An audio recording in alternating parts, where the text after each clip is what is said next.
no more. I am delivered.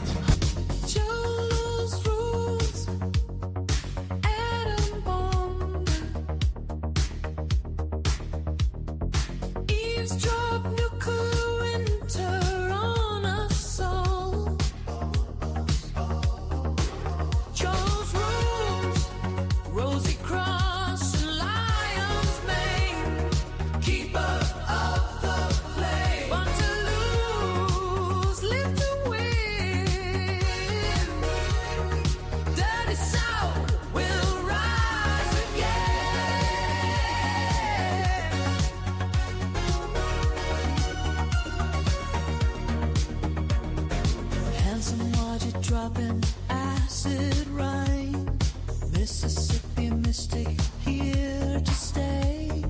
Hero, phantom, Uberman, it's over, man. Elohim, entomologist, cryptozoologist, esoteric archaeologist.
The bark and bone, breath hanging pale and thin.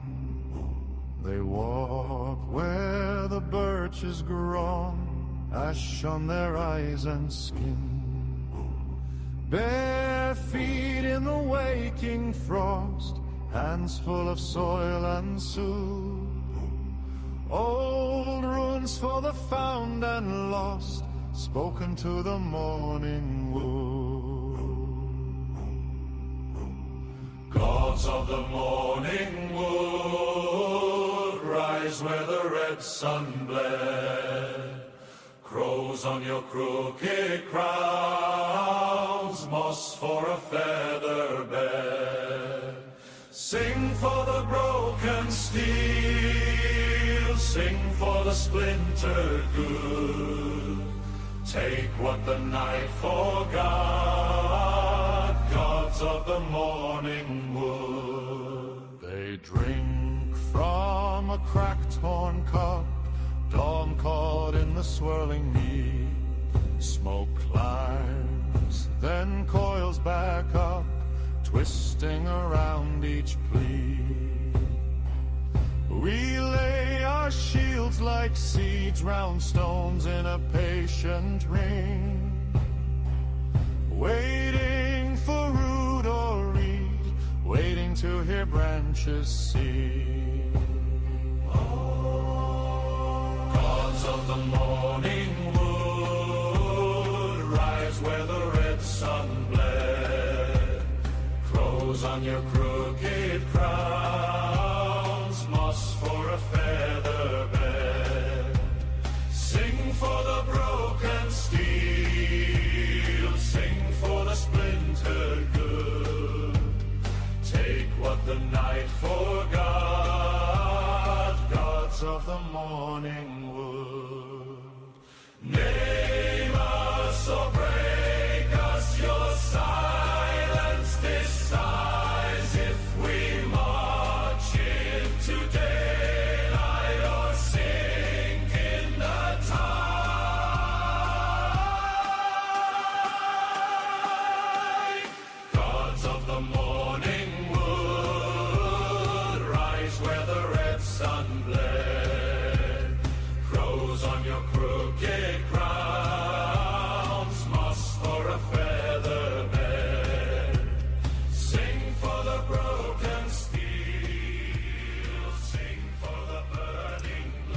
Good morning, everybody. Good morning.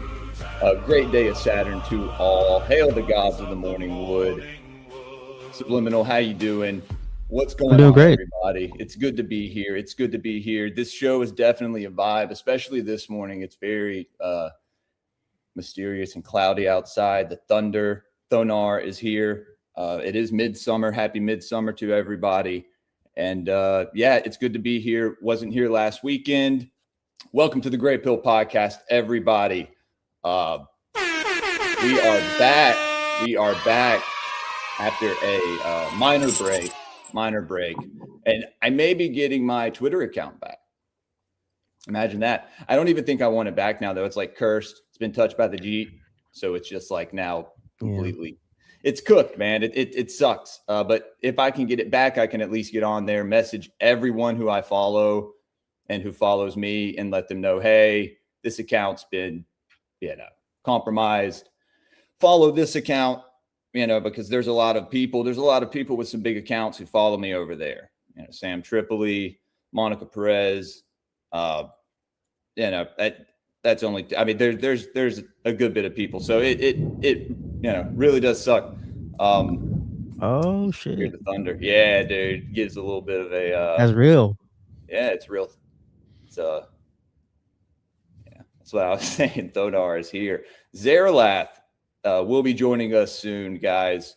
I am, of course, the host of Grey Pilled, Jules, the Mississippi Mystic, the handsome Hierophant. You know me. Here with Subliminal Messenger, Ricky Spanglish, Royal Deluxe, the man himself. It's good to see you, man. Good morning. Yeah, Nice to be back. definitely. Like I said, Zaralath will be joining us, and then Stax will also be joining us as well. They're going to be a little late. Oh, Valkyrie. Good morning. Valkyrie. She's on the phone with my wife all night the other night. I love it. I love They finally emailed me, the hacker. Did they invite you to their coven? Oh, no, I thought not you were yet. talking about my wife and Valkyrie. No. The hacker finally emailed me. Oh, they So did. I haven't, They sent you I haven't the responded message. yet. I haven't responded Go yet. tell him to go fuck himself. How about that? Unfortunately, Nick is unavailable today, guys. So Cardinal Electric Head will not be here with us. Neither will Season of the Rat, unless, of course, he comes in a little late. I know he had some errands to run this morning. Rat, if I'm still going by like 12, because I'm not doing shit today. Guess I'm not going outside or anything like this. This is weather that you don't leave the house in. So it's not. We've had like a It- chemical it- fire, but we haven't Huh? left the house. We've had a chemical fire, Oh so no! we haven't really left the house either. Oh no! At night, it smells like. I think it Dude. smells good, but my family's like, "Don't go outside, Dad." I go, That sucks, man. "I want a game." Chemical fires. Look, I don't know what Yeah. that's like. We have like people that burn bonfires here and they get a little out of hand, but great day of Saturn, Felix. Scott, Meaty, still, it's good to see you guys. Stitches. Oh, Rat will be here soon. Class. Should I call him? Should I message He him? said he wasn't going to make it. Oh, he wasn't gonna make it. Yeah. That's what I was just saying. He Oh, said, all right. He texted me last night and said he was going to be a little busy. Okay. Zaralath, you're fine. He's in the private chat. Hang tight. I'll be there in 10. It's like, no, just take your time. Don't rush on our behalf. We will be here for the next few hours. Yeah, guys, I haven't really had too many shows lately, especially since my Twitter account got hacked and shit. So, don't have really a way to spread it. Don't use Instagram too much. I don't even have 1,000 followers on Instagram. So, but if you call Wednesday night, I was on the shit show with Stax, Drew, and Q. Was that an experience? I tell you. Q, what a guy. Love you, man. And then Olivia came in and gave them a spiritual session. She sat down with them for like 15, 20 minutes and talked to them, which I'm sure they enjoyed. It was good to hang out with the boys, though. It's good to have shows that are still here to where the community can kind of come together and just kick it, shoot the shit. And the shit show is one of those shows that's in the fold. So shout out Stax and Drew for having that going on. But yeah, guys, I'm gonna do. I think I have a live stream planned for Sunday night. Just to going live. We'll be talking about a few things. I have planned that we'll be talking about. I had people saying I should do like a Q&A stream, so we may turn it into that. It'll be like a Father's Day stream, like a night, like a late night. After you spend the day with the fam and spend a little time with the missus that evening, maybe you can come and hang out on the show with everybody. We'll have the phone lines opened up. I talked to Headless. May get the guys from CQ Radio to come on for a show to where people can call in and ask them questions and maybe even debate them or something. I don't know. There's some good guys. So I want to get them on to kind of talk about what they got going on over there. I think it's important, especially because I think that will be a topic that's on the horizon in the conspiracy community, especially. Okay. I've seen how things go. I've seen how topics start trending and people start talking about them, and then they'll they'll switch. It's kind of funny if you watch, but that's why on this show we've always kind of been, we get into different things and we kind of go a little further than most into that specific rabbit hole, whatever you want to call it. We've been discussing Gnosticism a little bit on Esoteric. What is it called? Crisis of Meaning with Rat and Not Nice Guy. They finally have this long program. It's finally getting to Gnosticism. I didn't know there was a name for the show. I thought it was just live with Rat and Not Nice Guy. Shout out Not Nice Guy. It's our they're watching Mormon. They're watching a long series. Okay. Like a Vervaeke video. It's super long, like 50 videos or something. And they're finally getting to Gnosticism. Getting to it, they barely kind of like barely scratched the surface, huh? It's like DBZ. Yeah, it's like DBZ. They kind of, but they're not going into the details, like the specifics. It's like the big message of it. So that'll be an interesting video to get into next time. Tyranny. Oh no, definitely. No, definitely. I'd actually like to talk to Rat about that. That'd be cool. Typical Mexican Rat. And there's always a lot of Gnostic shit talking everywhere, so it's always a topic. It's always going to be a topic. You love to see it, right? Yeah. What's going on, Tier? Hail, Tier. Good morning, Tyranny. It's good to see you guys here. That's why on Gods of the Morning Wood we have a very diverse wheel that we spin from, and that then chooses the books that we read. Today it's kind of a double hitter for me. Subliminal claims I rigged the wheel, but I don't know. We will be covering part 3 of both the Oera Linda and I believe Eddic Mythologies. So that'll be interesting. If I'm not mistaken, it's on euhemerism. I've been thinking that was in Mysteries of the Druids, the book by I can't believe I forgot his name. We've read so many books on this fucking show. Can't remember the guy's name. Tyranny, I found what you were looking for by L.A. Waddell, the British Edda. I believe it's what you were talking about, kind of the connection into, Germany and the North from the beginning of when they were Albion and all that, back when it was the Celts, the Picts. Anyway, so we added that in there. I also added the book on runes by Von List, the one that Uncle H was fond of. It's a very interesting book, so we added it to the list because that's what Gods of the Morning Wood is about. Q, you wanna come on, dude? What's up? Y'all hear it? Donar's here, dude. Has spoken. That was yes. That was Q letting me know through the elementals that he definitely wants to come on.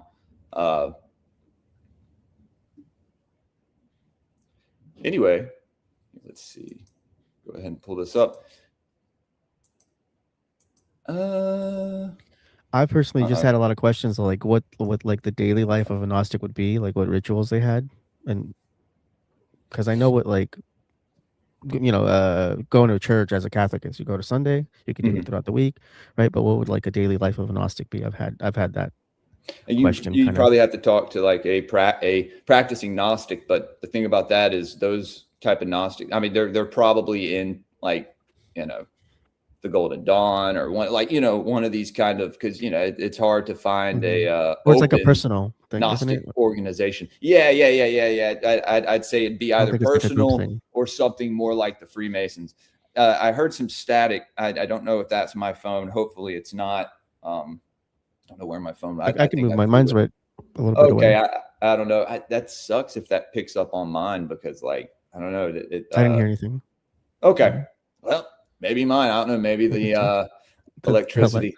Maybe just lightning struck somewhere. I don't know. Guys, also smoke a lot of weed. Who's smoking a lot of weed? The Gnostics. This is still peace, love, and mead. I was going to say Happy Father's Day to all the daddies out there. That was a little gay. Happy Father's Day to the dads out there. What's up? Happy Father's Day to the dads out there. Yeah. Definitely. My son is in Tennessee, so one kid short this Father's Day, but I'm sure he will be calling me, and he's hanging out with my mom, so chilling with his grandma.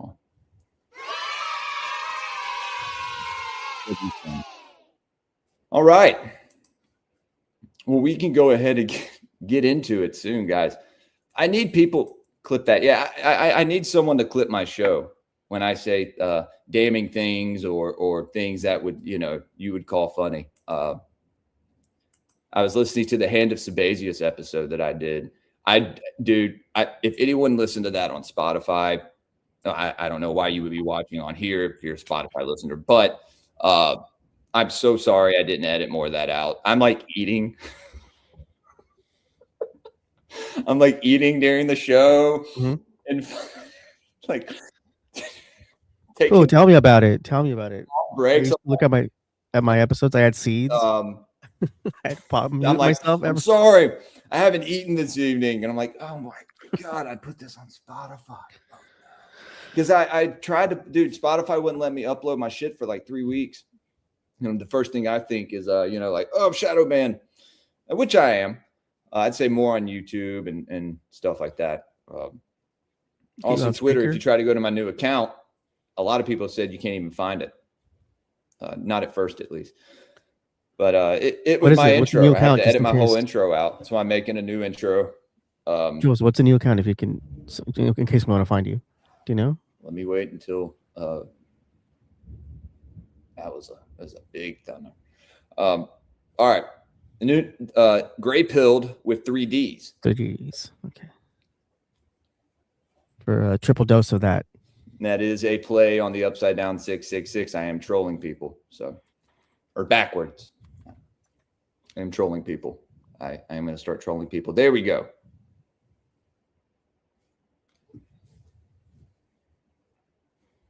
Anyway.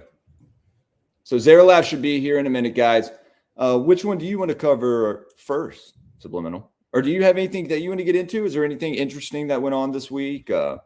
No, just work. My schedule's all mixed up because the kids are out of school. So I've been doing even more random hours. So that's about it. Oh, and then I did a whole episode of Disinformation Station that it didn't record. It didn't send out anywhere. So I thought I was just doing a bad show, and it did like an hour and 15 minutes of nothing. So I just did a repeat of that show. But that's about it. I'm just doing rookie mistakes. Hey, man. Happens. I haven't done a stream, it feels like, in months. I don't know. It's crazy. You take a couple weeks off, and I had left the other Gods of the Morning Wood stream up public, so people could watch it. I didn't make it private. One thing. Well, now it's private. But one thing I should mention. Shout out to the Black Mamba. It's a dude who introduced me to conspiracies like 14 years ago.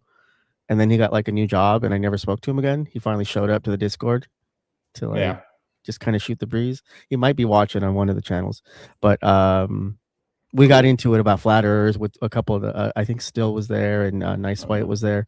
We're talking about flat earth and the firmament, and it was a nice nice conversation, but he needs to catch up on what he believes now.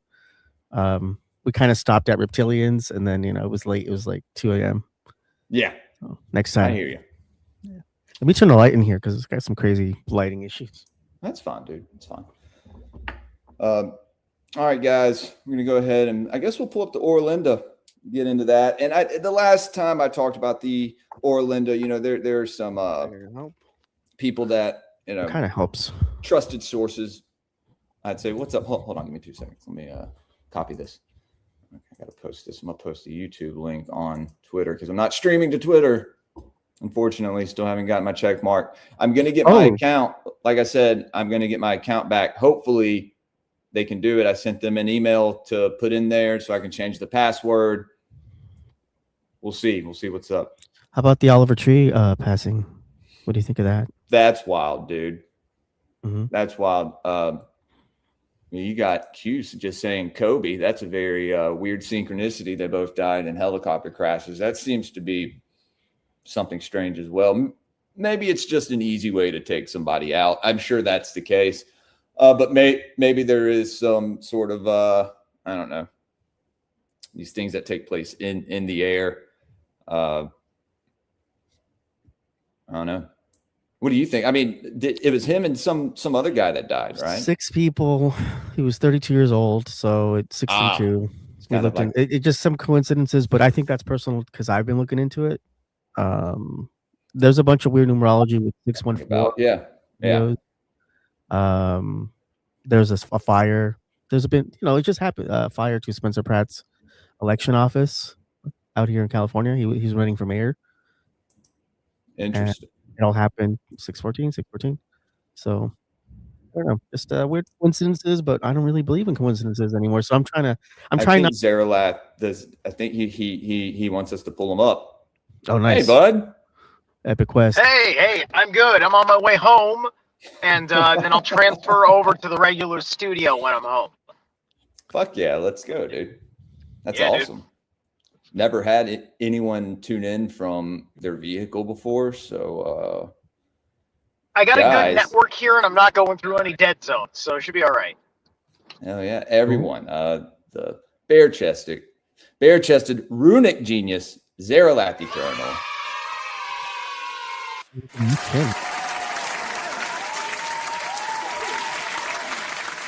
New member of the Morning Wood. Well, maybe not so new. Sure, he's very familiar with the Morning Wood, but he's new here with us. So hopefully everyone brought their Morning Wood with them this morning. Thor always rises with the mighty oak. There you go. Yeah, man. No, we've been. You'll hear here. We have the, thunder in the background here, so it's kind of it's funny, Yeah. It's a cool background to have. He's in Valhalla with Charlie Kirk. Yeah, I guess we've had. I mean, Olive. His name was that interesting. Oliver. Yeah. What do you think about that, Zeralath? The Oliver Tree death. The 614 numerology attached to it. Is there something? Oh, the artist Oliver Tree. Well, yeah. You know what? I haven't looked at it, to be honest with you. I've had a hell of a week dealing with one of the worst coworkers on a fucking job site that I've ever worked with, who became a serious liability for me. Then I had all sorts of economic stress. I have not been up on the events of the profane. I got you. I do know there was a lot of symbolism in the videos kind of leading up to it, maybe like a revelation of the method type thing. You know what I mean? That, you see a lot in pop culture. I wasn't a big fan, but I had a bowl cut for a second. And he had for a second, I had a really bad bowl cut, and that made me look into him for a little while, and so it just kind of got me on his wavelength, and now to notice this down the road. So, but I wasn't a huge fan, but now I'm gonna have to look into him. So people are already speculating and saying if anyone could fake his death, it would be him. He's one of those type of artists. Yeah, man. Here, I'm going to go ahead and pull this up, guys. We're going to start with the Oera Linda. Zaralath, what's your take on the I guess it's a book on runes by Von List?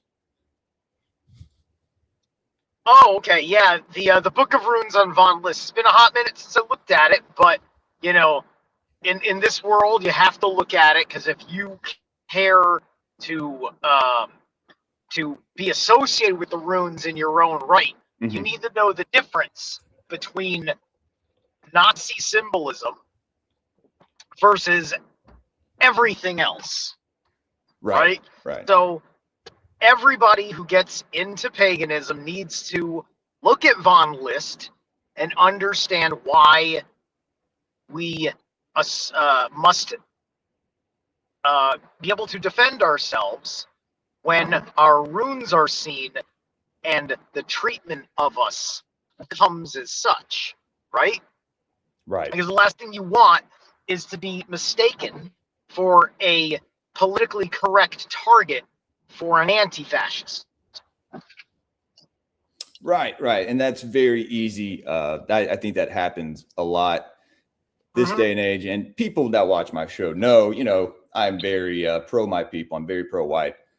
But, you know, I'm not a National Socialist. So, you know, I mean, I don't, but I do understand where the origins of, you know, the solar cross and the swastika come from, right? The signs for the sun and, you know, more esoteric meanings. But people like to, you know, use that to LARP as, you know, like you said, like this neo-fascist type of thing. And they don't even understand the spiritual connection that those symbols have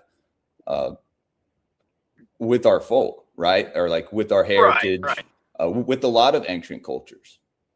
Yeah. And so that's why I love talking about it. Yeah, it's just like and one of the other things is people that are quote LARPing all over the fucking place, right? It's like where the Quakers LARPing is just like, that's not real. That's not a real fucking religion, right? Right. Like what? Like this is America. This is a First Amendment right going on, right? You know, so yeah, it's a LARP, and you're using the symbolism to give the integrity to the behavior that you want to live by, to dress rehearse the stage for the reality that you are experimenting with and pitching to your peers. So you're propagating propaganda. You're propagating to the imagination of what it is.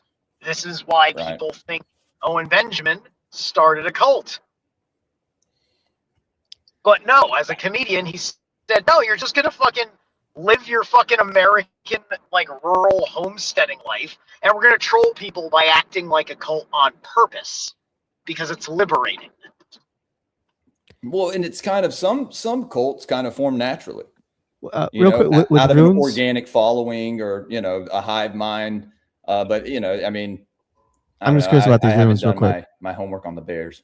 What's up, Sub? Well, I'm curious about these runes. Are they like, in my mind, it's like a little stone with some kind of carving on it that you keep on you? Or is there something beyond this that I'm not understanding? The runes are the archaic alphabet. But you keep it on you, or you paint it on stuff? Like, well, how is somebody watching it and criticizing it? Into things you how can, is somebody you know, seeing it and criticizing it? Yeah. I mean, if you come to my house, you'll find that, you know, in my garage and on my back porch, you know, there's chalk, little rune. You know, I put my runes in chalk. You can paint it on a house or something. Yeah. A building or something. Okay. You can, yeah, or you can carve it into the earth outside. Okay. You can. We just planted an oak tree in the backyard, and I carved a couple into that. I carved a burkana and some for growth, and you know, and it's growing beautifully. By the way, hopefully this storm doesn't thrash it about too much. But I got to order a weight and bulk to. Let's bring the weight and bulk up. I need to talk to y'all about this. We need to put these in your garden. Let's go to Twitter And this guy's from Germany. He's a real cool guy. He ships internationally, so I'll get one of these. And they're coming at you guys from like a spiritual stance or like a they're trying political to stance or something. Equate these folkish symbols with and they, I mean, because they were used in Nazi Germany, because that's what it was. Heritage stuff, right? To the population, it was a they were folkish used movement. in Germany. They were used in Germany predating Exactly. the National Socialist Party with the Germanic tribes. Yeah, it's Germanic history. It's been there Exactly. for the whole effing time. There was a folk revival movement in the 1920s or so, right? This is all stuff that was trying to stay alive that would have done better if the Weimar Republic hadn't fallen. The Germans Armanism or have been something? the Germans have been suffering by the merit. Like, look at the history of Germany, and you want to understand why they went fucking nationalist the way they fucking did? These guys, Germans, have not had their own fucking, like, country. Since the fall of Rome. Since Rome kind of, like, took over the tribes and Rome fell, and then it's like these provinces and all these little baronies or whatever, and then you eventually get, I don't know, 1600s to 1800s period, and now they finally get organized.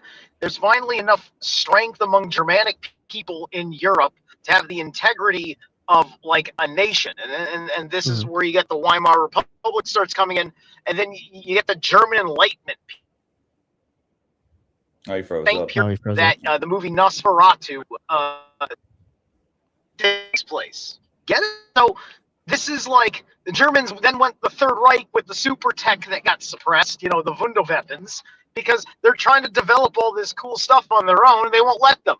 The Germans are trying to make the fucking whole world a Type 1 civilization. They've been doing it the whole fucking time. Everything is literally being anti-German, and it was back then. There was no fucking racism thing. There's history I can't cite now. All this is in itself anti-white. Well, yeah, the of course. banning of our ancient symbols. You go look on the ADL and SPLC's website, and these are hate symbols. And so, I mean, and that's what I've said about the 14 words. We must secure an existence for our people and a future for white children. That is also considered hate speech. And I think that's fucking ridiculous. And could I say that about Mexican kids? Like, yes. would that be hate speech? No, no, it wouldn't be hate speech. That's the thing. Who makes these rules? There are Who makes these pro-black rules? organizations that aren't considered terrorist groups when pro-white organizations are. I mean, you do have some groups that are infiltrated, and then you have bad actors in those groups that they give the whole movement a bad name, and it's unfortunate. That whites will sell each other out so easily. It's very unfortunate that we're not more when it comes, because everyone is tribal. That's nature, right? That is nature. It's just it's just the natural law. Well, I'm also going to be real about something here, right? Yeah. The Semite, who is a Caucasoid, likes to be lumped in with the whites, although he is a Turkic person. But because they look fairly European, and we've been told that Caucasoid means white person, and that people that aren't Turkic Semites or possible Semites have been lumped in altogether to confuse you to the fact that some of it's Jewish supremacy, hiding, making us the nigger. Yes.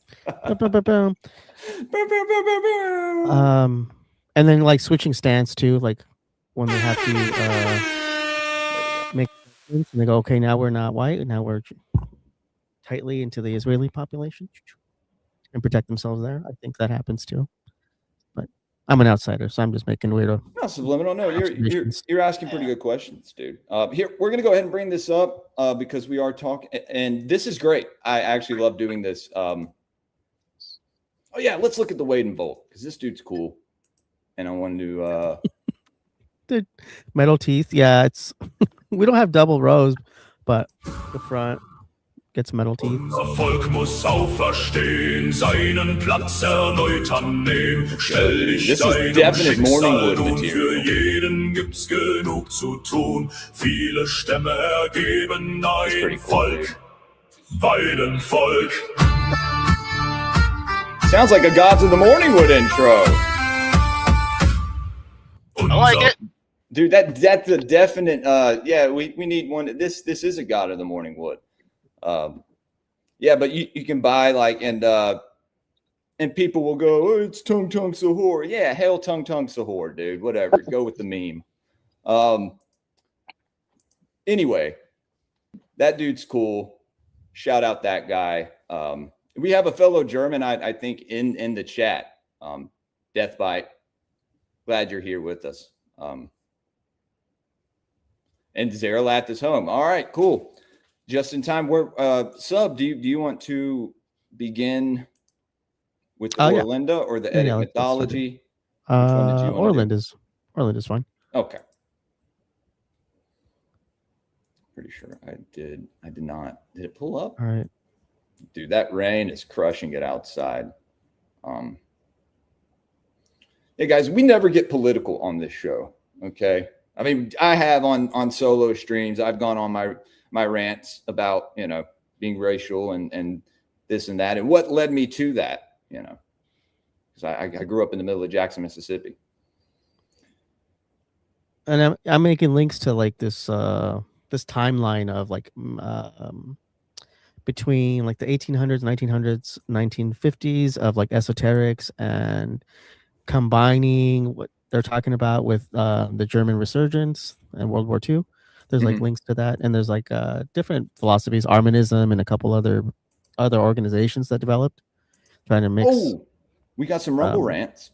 Nice, trying to mix Kabbalism, Christianity, and some other religions together. Kind of neat points.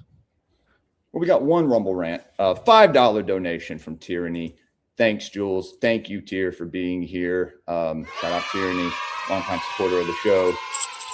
Hell, I mean, if you don't know by now, my audience is and has always been a big part of my show in every way possible. All up to being literal co-host of my show. I mean, me and Subliminal first met he was watching my Elohim etymology. What were they? The instant premieres on YouTube. And I remember being at work watching them and being like, there's one person watching, and it was you for a few of them. And your Elohim etymologies. And Yeah, man. Yeah. It's good times, man. I was Almost taking notes. 3 years taking ago, notes dude. at the time. What's up? I was taking notes at that time, like just on the notepad. Well, I was using it for research. On YouTube as Royal Deluxe. Yeah.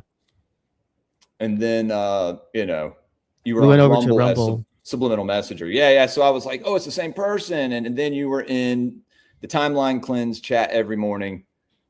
RIP. I know. Yeah, bring time. I heard I got brought up on Nephilim Death Squad. Me and Nick got brought up.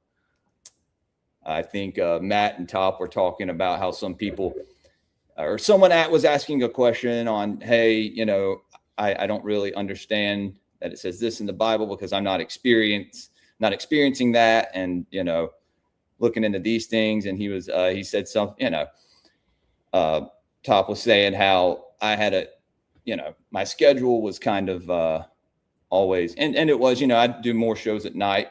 That's why I could barely get a chance to go on there. But that I started doing the occult rejects and that, that he likes Nick and everything, but that Nick is, you know, an occultist and all that, and all this stuff. And that I kind of, he was like, and now Jules is I think Jules is an occultist.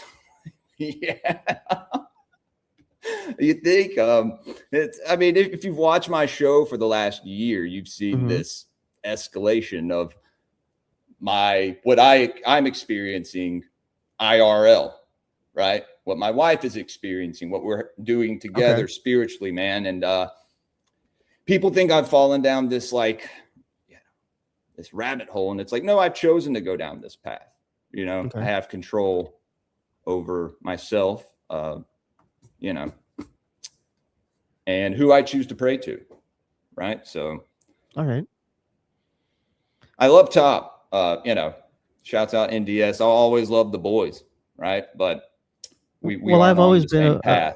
I've always been of the thought if you did come and do another show, you would just have to, just kind of not change your opinion, but format it around like their Christian beliefs, something that doesn't, not that doesn't like contradict them or argue, do a spiritual battle like on stage or anything. Because what they're doing now, they're just like doing the aliens versus alien agenda, alien deception, aliens versus angels, aliens versus physical matter, dude. The spiritual thing. Thank you, Val. Yeah, and I've kind of touched on that, seeing that, and not talking about them, but other people, bigger accounts, especially, the Alex Jones and Candace Owens and Ian Carroll's, all those people pushing the stuff that a lot of people in the conspiracy occult communities have been talking about not for a very long time. Yeah. Thank you, Val. Very, very happy to see you here. And let me go. Thank you, Tier, for the $5 donation. Guys, if you want to support the show, you can through Rumble Rants. You also can through Cashapp, PayPal, and patreon.com/greypilledpodcast. We're about to get into it. Like I said, we may go a little longer today because I don't have any more shows set up. There's no occult rejects this weekend. So, what I want, Top and David and maybe even Matt to understand is when you start to go down this path and you understand these occult teachings and concepts and things that have existed far longer than anything out of the canonical text, you have a new perspective. You see reality through a new lens. So it's difficult to explain things to people, right? Unless they experience it firsthand. So there's people that have watched that have been with me since day one that are on the same path as me, that watch my show. Love you guys. And I've always told people, don't stray from your spiritual path to move closer to someone else's, right? To another man. Always stay true to your path. Yeah, man. Definitely. I'm a different boat. Started too. They're like pushing like Christianity super hard now. Like I don't know. Maybe their experience. It's their job. Right. It's their job as Christians to spread it. If I was super Catholic, I would be spreading Catholicism a lot. But there are some people who weren't religious, not too long ago that are now kind of. I don't know. I'm not going to talk about anybody, dude. I don't get on here and talk shit. I'm sure a lot of you want me to. I'll say what needs to be said when I want to say it, but I just, don't worry about me. Okay. You can pray for me if you want, but you don't need to. There are no, there's no dark forces, demonic spirits in this household. I mean, hell, when you look back at the earliest form of the word daemon, it meant guardian spirit. So, you're now hijacked with the word demon, and it's the complete opposite of what a guardian spirit does, which would be to protect you. A demon is something that would spiritually invade and attack you. And so, what does that do to the psyche when you change that word completely, right? That's why it's good to go back to the origin of a lot of these things, not just look at it from one particular narrative, a narrative given to you by people who don't particularly like you either. So, well, I think the other way to think, like, if we're going into the daemon, which the daemon is in one context, the Greek is the genius, right? It's the little spirit of genius that follows you around, right? Which is part of the dangers of confrontation with it, because it's just like it's the voice in your head that knows better, right? Now you start ignoring that. It has a mission, whether you like it or not. He's like a Meeseeks in that kind of sense, and he's going to harass you about this thing because it's associated with this purpose of existence. Yeah. Right. And you can't destroy that kind of daemon because it's a part of you. Exactly. Now, No, this is what me and my wife were talking about. So what happens when you try to like spiritually forcefully sever that from yourself? Well, typically something else can fill that, right? Something else because you think it's an existential. Foreign. Listen, here's the thing. You know, the reason why we changed it from daemon to demon is because that was our choice of delineating between an evil spirit or just like a spirit that has a relationship with the mind, right? So the demon, like a Christian demon or Jewish demon or Islamic demon, right, which is some of the primaries that we think of when we get into this kind of like a rigid morality structure in the monotheist Abrahamics system of demons. They're associated with Satan. They're an adversarial force in some way, shape, or form. This idea is supposed to be about things that are the actual like evil spirits that can come to you. Right. The ones that are doing you no good. You know, not every spirit that's tempting you with something is necessarily tempting you to do harm, even if it falls within the purviews of something that intuitively feels like lust. I mean, like, you know, it's just like, how do you know that lust is not because it's just simply a spirit saying, well, just so you know, she'd be a good match for you. And you're just running with it. Right? Right. Because how many people, I'm married. I would never. Yeah, that's fine. I'm not asking you to have a fantasy. I'm just saying, what do you think? She thinks she's pretty. That's it. That's all fuck I'm asking. It's just like, you're the one worried about being a pervert. I'm a single guy having a conversation with a married man. You've forgotten what it's like to be me? Or did you just hate yourself before you met your wife? What's your issue, man? Yeah, man. No. She causeth me to sin. So we did last time we left off on the Oera Linda. Oh, wait, what about titties? Well, everybody viewership just went up. Keep saying that. It was the titties. The titties made him do it. In fact, I think the only reason why the devil gets one over on a man is because the devil, because the devil's wife, or the devil is the wife, or you know what I mean, right? A lord of hell and a lady of hell. So they send the lady of hell to tempt the men. Then there's a lord of hell that comes to tempt the women. That's what I think happens. All right. So we were talking about the laws of Freya. Now you're familiar with the Oera Linda, right, Zerlat? A little bit. I can't remember if I don't think I read it, but I think I heard a couple of lectures on it, and I'm excited because I know there's some profound truth in it. Well, Oera Linda means over the hill, so it's just basically, the tribe over the hill, and this is in ancient Friesland, right? Which I believe here. So we are on. Okay, I think we're on page 39. Let's go back. I'll show you the map. There's a map. Is there not a map? Subliminal. Is there a map? No, I don't remember anything ever. Okay. Well, you know who's good at? I think that's Dutch. Rat's the memory guy. You know what I'm thinking, Jules? Yeah. What's up? What have you ever corresponded with Chance Garton of Interverse Podcast? No, I have not. I believe. You should give Chance you should contact Chance. Yeah. I don't talk to him much, but I know him. He's a fellow Aries. He's read the Oera Linda book. He's done podcast episodes covering the Oera Linda book. He'd be an awesome guy to get on to talk about this stuff. He's on frequency. Okay. And now I've lost my place. Dude. Okay. I believe we were on. Thank you. I needed that.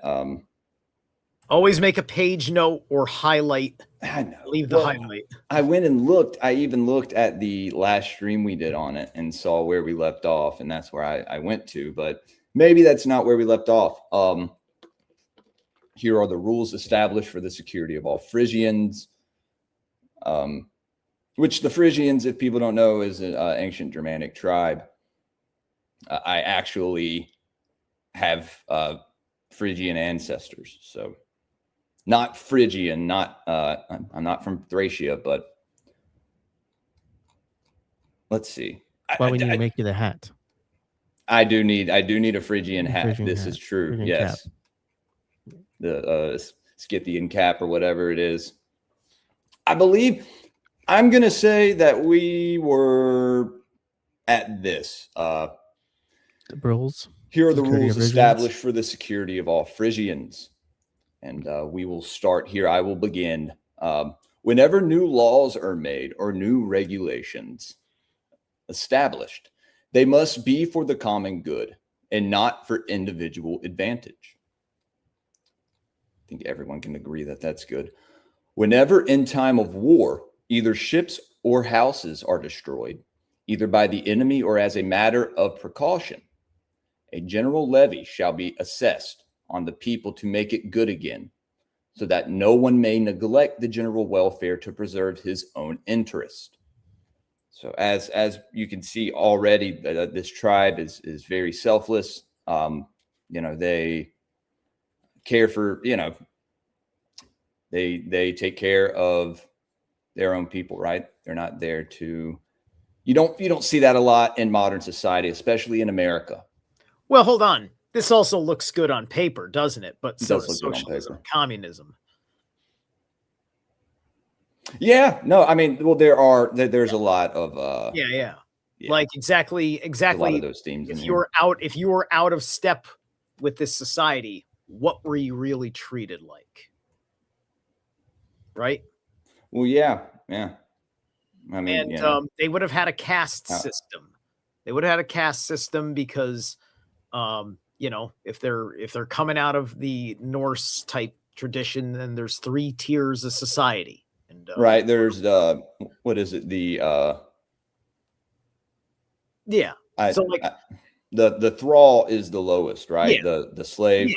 If and then this you is- have yeah, the if this Jarl or is the a Carl and then the Jarl. Yeah. If this is operating under standard pagan terms and conditions, then it's probably a pretty functional society, I'd imagine. But devil's always in the details, but there are no angels in this world. All right. Well, I was watching a couple things on it, and I heard Tom from Survive the Jive was talking about how he thinks it's not real. How it's and I mean that's just one source that I kind of have taken from that. So I kind of take it with a grain of salt. I mean, when has reality stopped belief? I mean, right. Well, there's a lot of I'd like to read the Protocols of Zion, but there's always debate if that's real or not. It can always be telling actual protocols. Yeah, let's do it. It can always be telling a certain kind of truth, even though it is, although the claim to its origins are not placed well, right?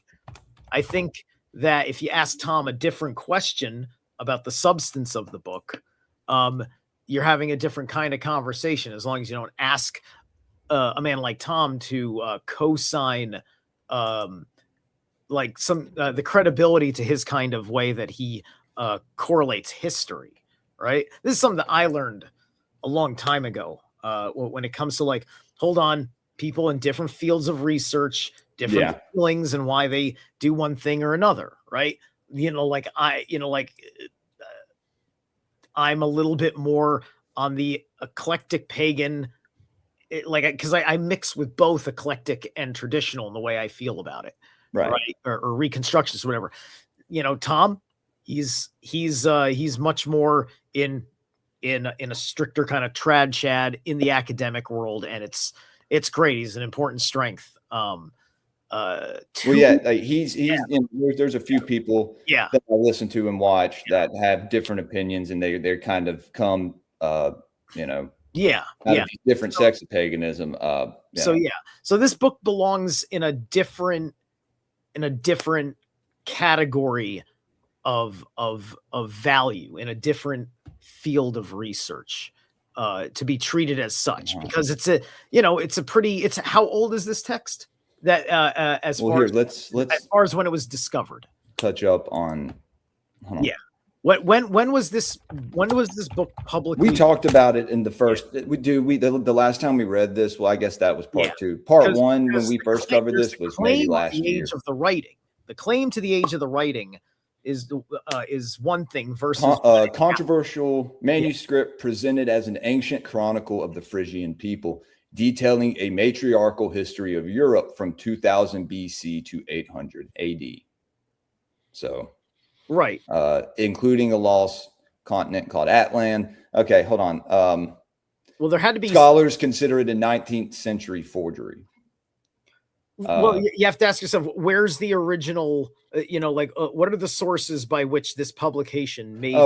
Possibly created by Cornelius Over de Linden and his associates, who presented it as an inherited family heirloom. Despite the debate, it remains a culturally significant text for its unique mythology, pseudo-history, and themes of matriarchy, catastrophism, and an ancient Frisian civilization. So, one thing that one could possibly say is, let me say this, is that I wasn't saying that just because someone else said something. I don't completely think that it's, bullshit.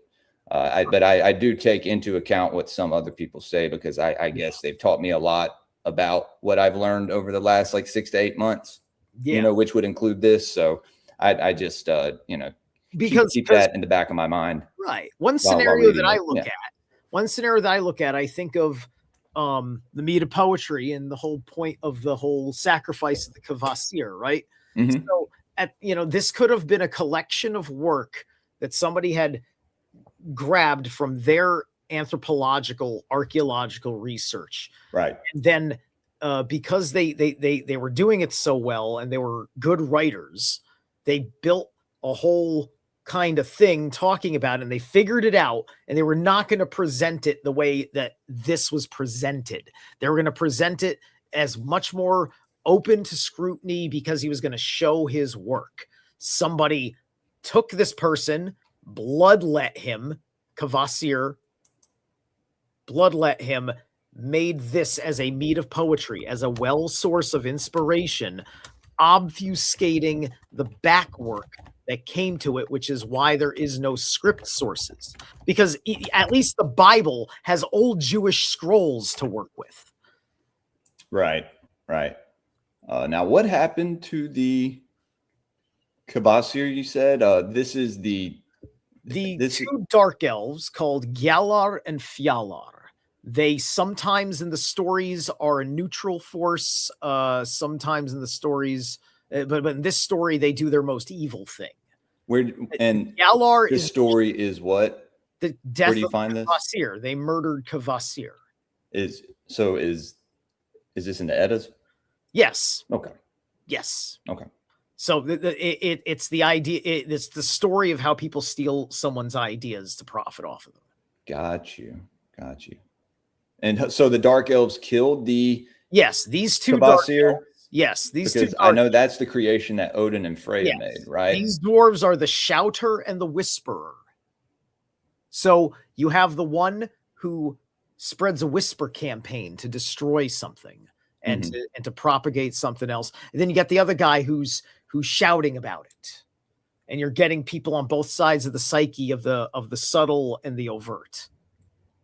Interesting.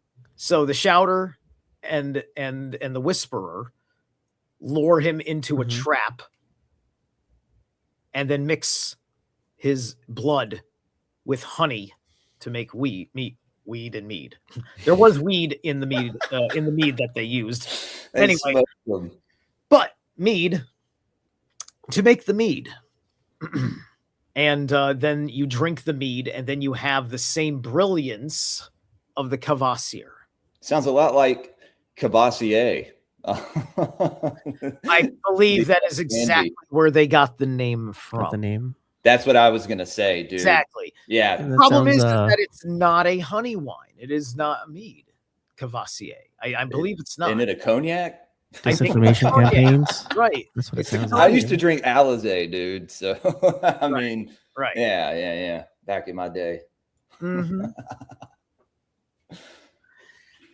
Anyway, So, yeah. Anyway, that's my point with all of this. So got you. because I know that there's good stuff. I from what I've been read, this is a good book. yeah. Well, let's here. I'll continue reading. At the conclusion of a war, if any men are so severely wounded as to be unable to work, they shall be maintained at the public expense and shall have the best seats at festivals, in order that the young may learn to honor them. If there are widows and orphans, they shall likewise be maintained at the public expense, and the sons may inscribe the names of their fathers on their shields for the honor of their families. It's pretty base. If any who have been taken prisoner should return, they must be kept separate from the camp. This is interesting, because they may have obtained their liberty by making treacherous promises, and thus they may avoid keeping their promises without forfeiting their honor. If any enemies be taken prisoners, they must be sent to the interior of the country, that they may learn our free customs. If they are afterwards set free, it must be done with kindness by the maidens, in order that we may make them comrades and friends instead of haters and enemies. I don't know how I guess that depends on Interior of the country. They're prisoners. They're gonna fuck up your interior. That sounds a little. Yeah, I don't know. That could be compromising to your whole community, right? That's like a Trojan horse. Yeah, scenario. that's Feels that's like, yeah, that's that what kinda I what was. it feels That's like. what I was about to say, man. Yeah. You have to watch them very carefully, I guess. Keep them in the middle. Keep an eye on them. Now, I don't know. let me look back up. How does the UK feel about this? They're taking in a bunch of Muslim prisoners. Minnows described as Calls, right? okay. You know, So remember, we're talking about slaves, right? They would have made their own judgment calls of who, right? By the merit that they were able to overcome them. It meant that they weren't a formidable threat. They didn't have to trust them. They had complete control over them. These were like the weak guys on the battlefield. Some foolish bandits that didn't have to be killed when they tried to rob you on the road. This is all manner of kinds of people that you could enthrall, and by natural law, that ends up what works when you have to pay your debt to them for doing harm unto them. Judy, good morning. Deacon, good to see you. Good to see you, man. We got a rumble rat. I was going to say Q and Deathbite. If you are going to fight, it at least rumble random. Cubertimo, $5. Thank you, Q. Says Deathbite is a weirdo faggot. Oh, well, I don't know why he attacks me with faggoty talk. It's my fault for responding. I understand as the king, the peasants will come from my throne. Oh, but that's they're right. not worthy. Oh shit, dude. He was Let's talking fucking about the go. Troll of the Year award. I don't know. All right. That didn't happen on Rumble. Where were you reading that? I don't see that in the comments. Oh yes, this is on Rumble. This is on Rumble. It is? Yes, it's a $5 Rumble rant. You can't see Yeah, it. I can't see them. You can't see them in the comments, so they here. don't show up on StreamYard. Unfortunately, you have to go to the Rumble stream. So Oh, I have the okay, Rumble stream opened up. Dude, I have like 30 tabs open. I've had my Cash App, PayPal, even though shout out. I guess my daughter's awake. Shout out whoever sent the $55 after the last Gods of the Morning Wood stream. I'm gonna come. I did. And so that actually helped Thank you. That actually helped us get closer to the goal for this month, which is the 322 goal for the month. Not too big, not too small. Illuminati confirmed. But thank you, Q, for the $5 and Death Bite. I think he was amused by your comment. So you guys play nice. So Minnow right here, he is a Phrygian seafarer. If anyone should be so wicked as to commit robbery, murder, arson, rape, or any other, damn it, I don't know, maybe that will get flagged on YouTube. I should have said grape, or any other crime upon a neighboring state, and our people wish to inflict punishment, the culprit shall be put to death in the presence of the offended. It's actually kind of based, in order that no war may arise and the innocent suffer for the guilty. Oh, well, I guess it depends on the crime. I mean, it kind of like murder, arson, rape, robbery. Having the people who harmed you put to death in front of you is pretty satisfying. Mm-hmm.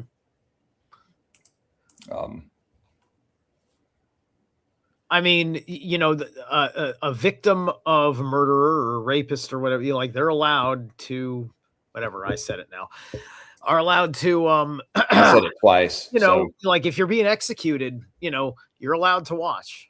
You can go to the privacy screen thing or whatever, but you know, at least it used to be that way. Pretty sure it still is. If the offended will spare his life and forego their revenge, it may be permitted.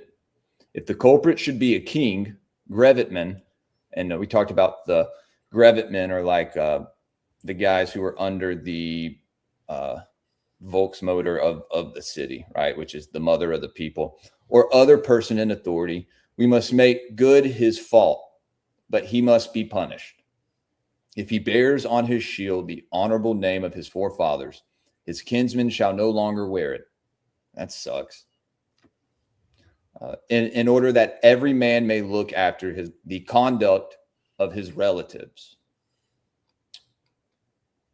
Seems like you kind of have to fight for your name to be put back in good standing with the people.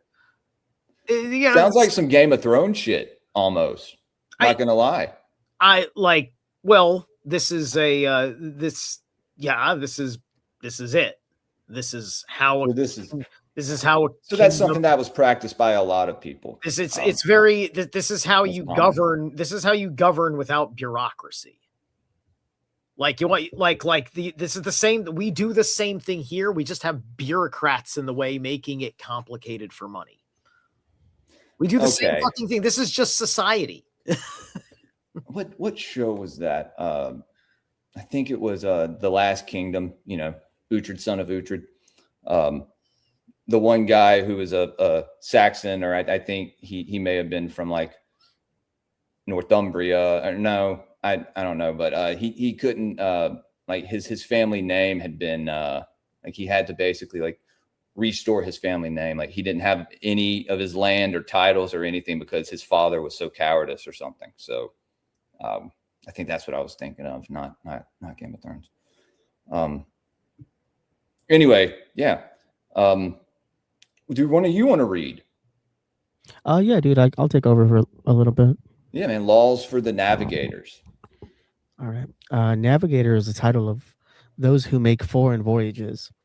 All Freya's sons have equal rights, and every stalwart youth may offer himself as a navigator to the older men, who may not refuse him as long as there is any vacancy. So you're not unemployed, right? Everybody has some kind of job. Yeah. Everyone has to do their part. Something to do. Yeah.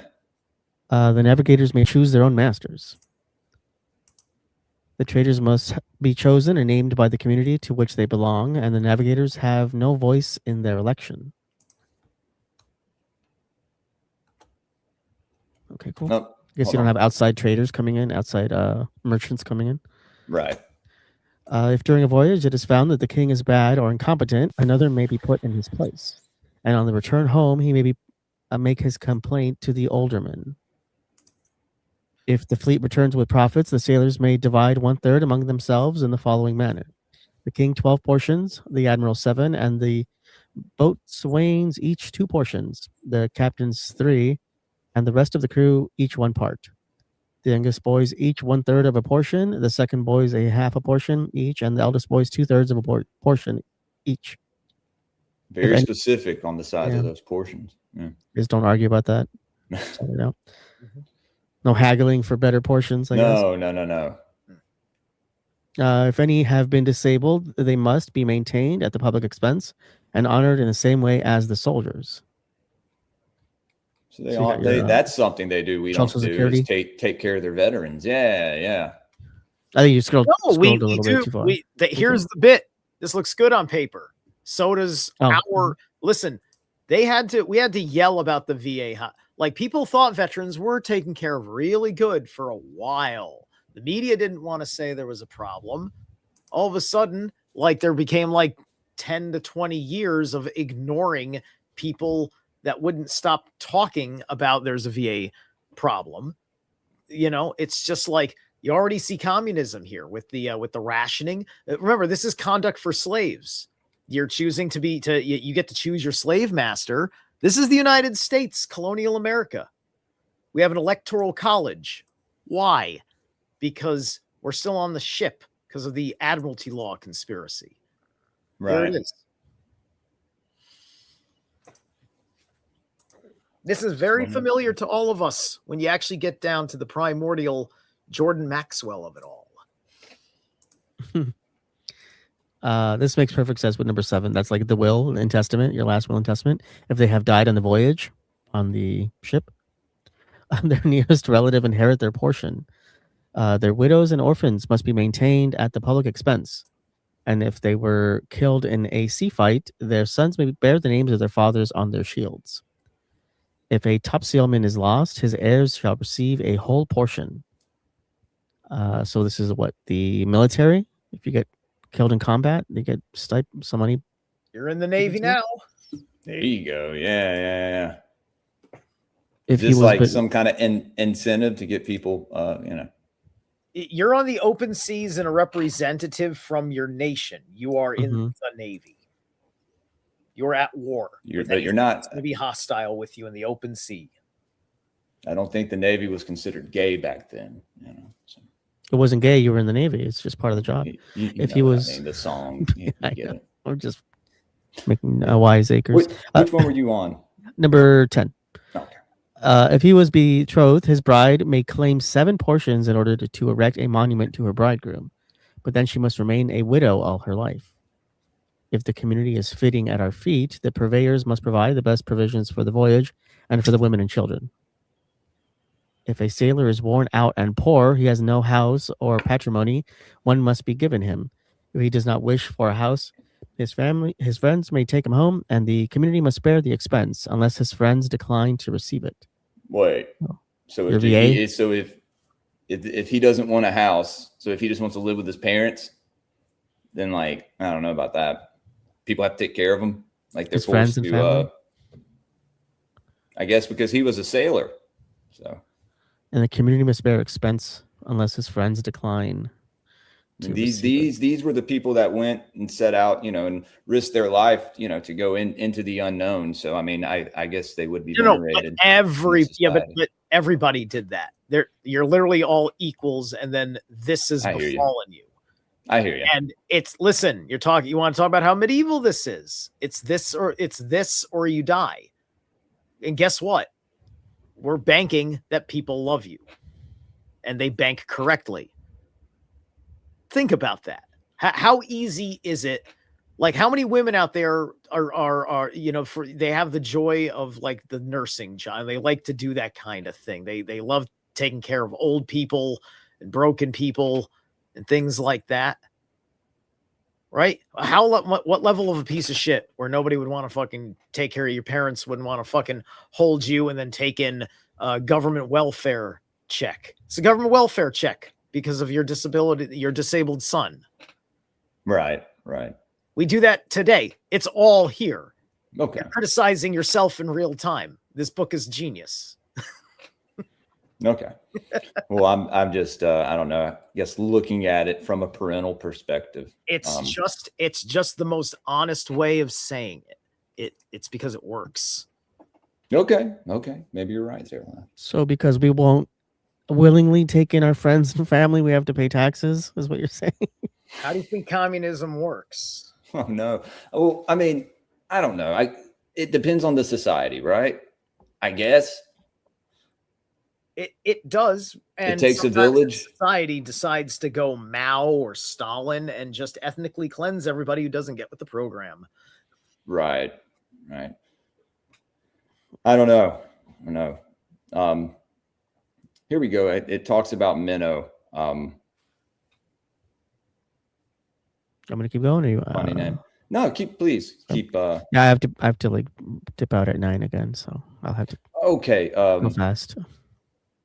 Oh. Or how long? Can I see how long the section is? I don't want to. Okay. Well, no, you. I forgot you're 2 hours behind me, so you have like 30 another 30 minutes or so. Yeah. This section is. I don't want to dip in the middle of it.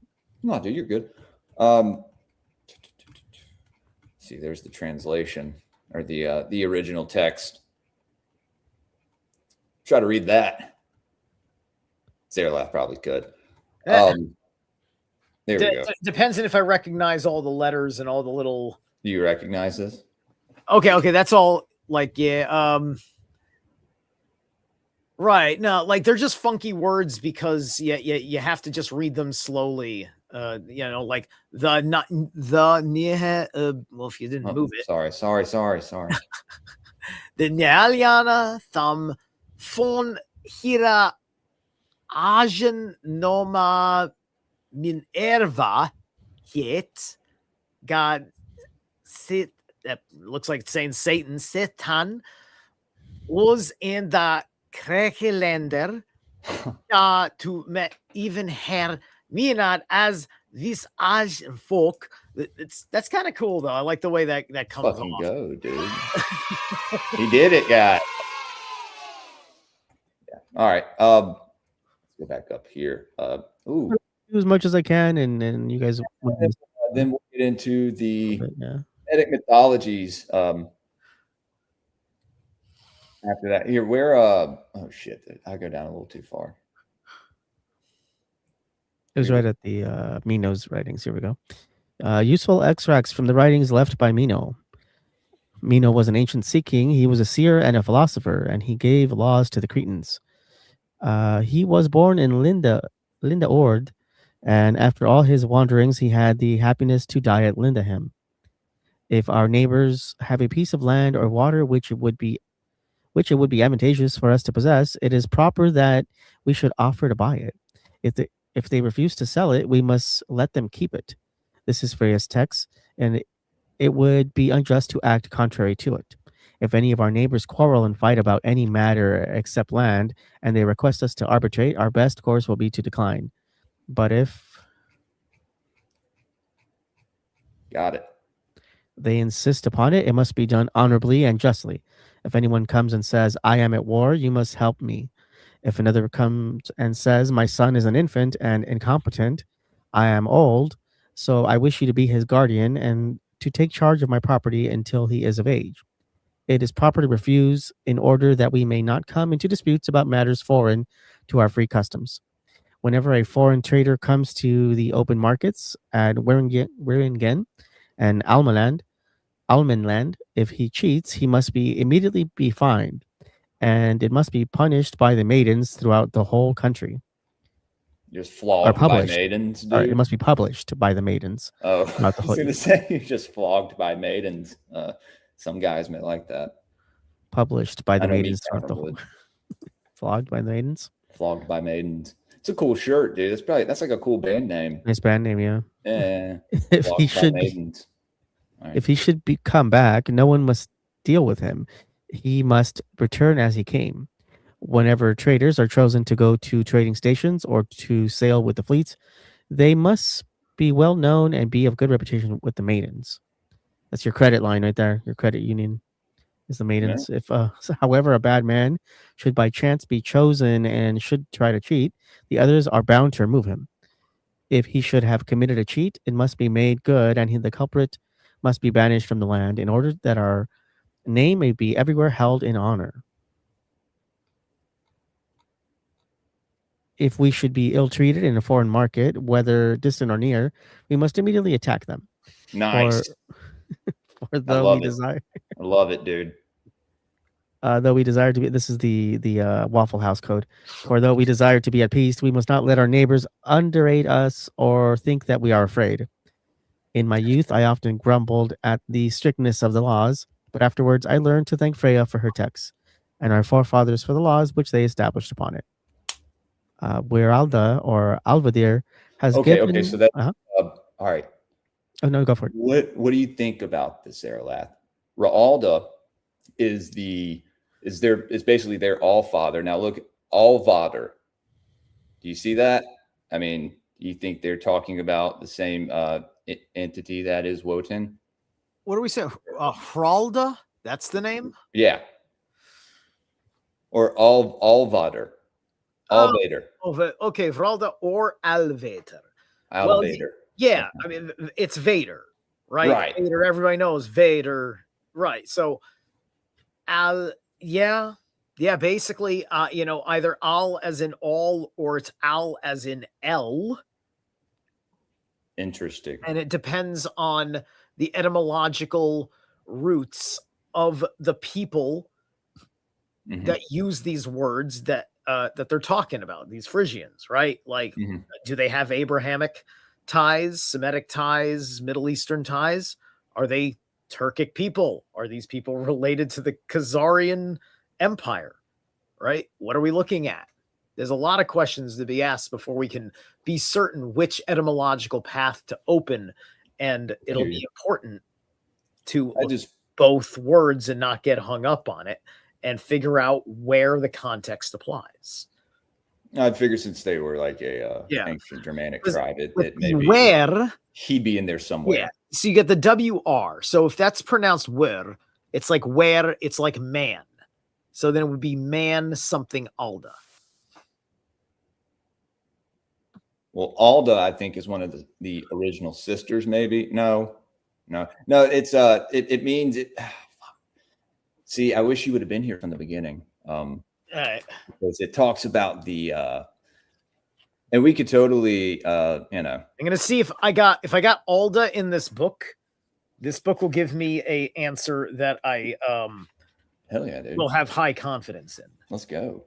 All right, I need light. Yeah, it'll take me a second to flip through.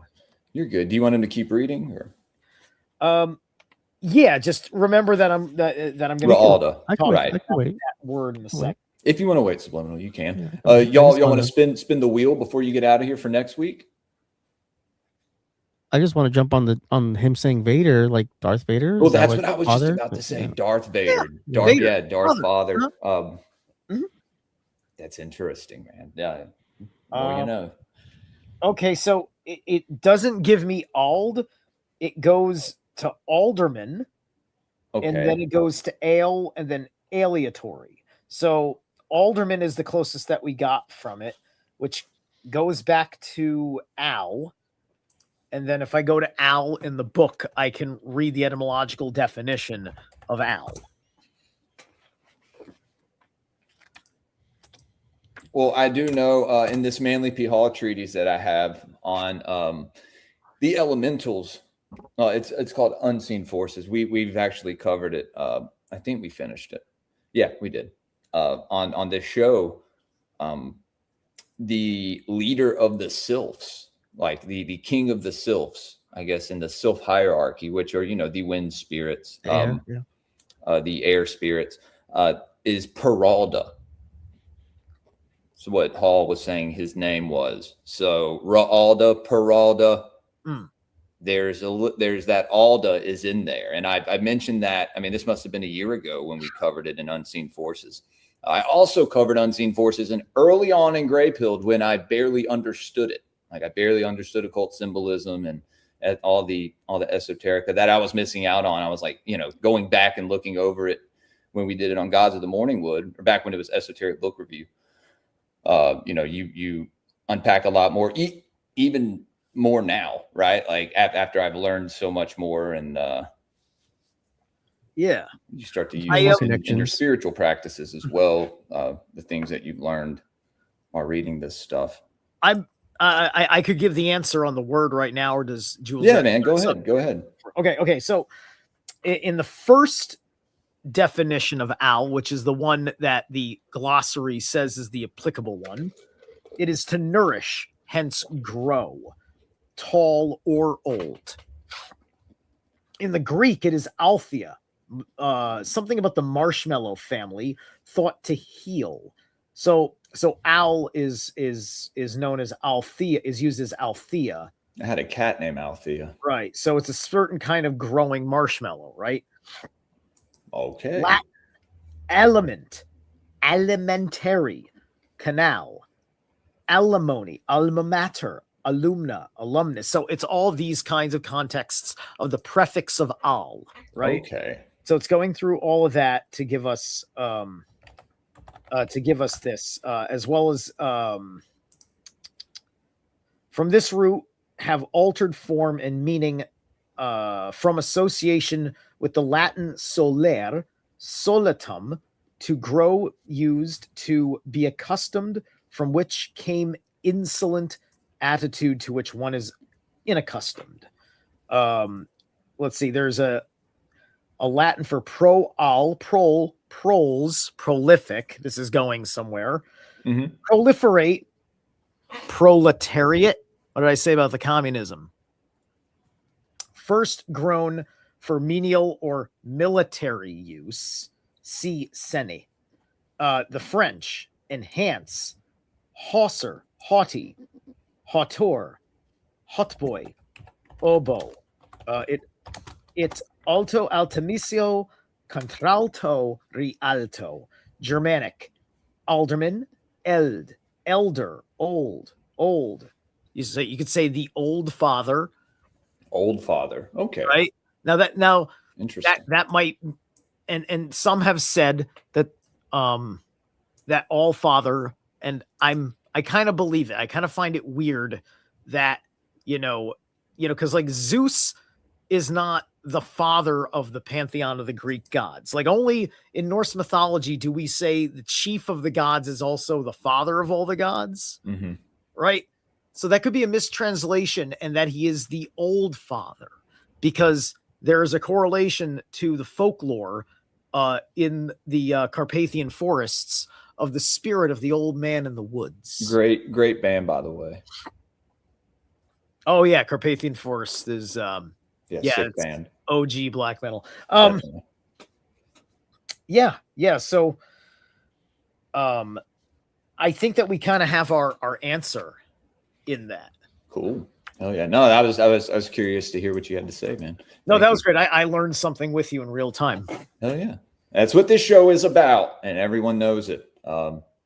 This show is unparalleled in comparison. So and my other point is that nothing else out there. Odin is a Saturnic figure because he is known to be old. Gotcha. Okay.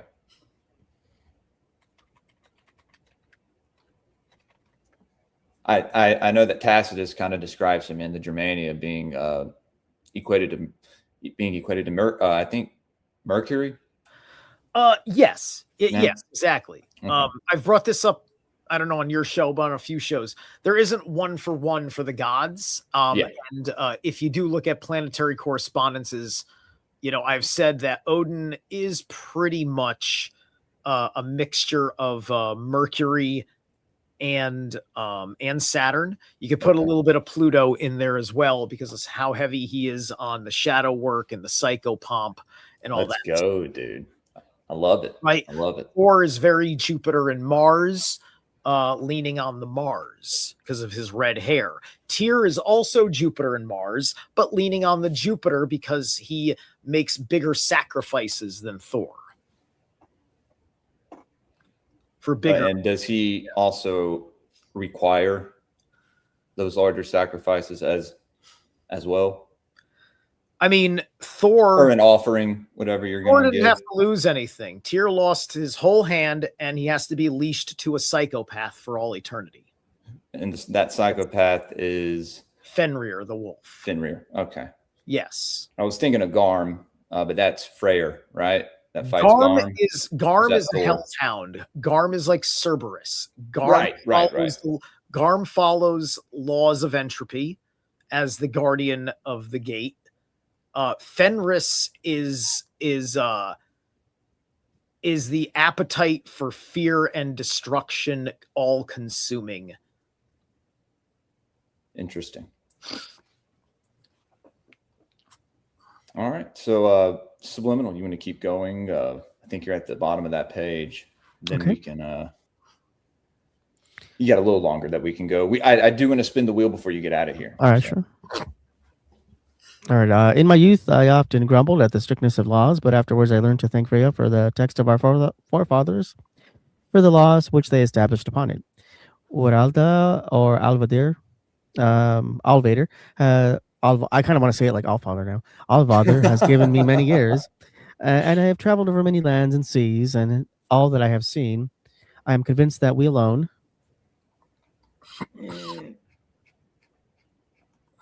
are chosen by Allfather to have laws. Lidus people can neither make laws nor obey them. They are too stupid and civilized and uncivilized. Okay. Lida. Who's Lida? If you didn't know, Zaralath was black, and Finda is Asiatic. So Right. yeah. Right. Well, okay. Yeah. Well, he's telling the absolute truth. Doesn't mean that they're lesser people.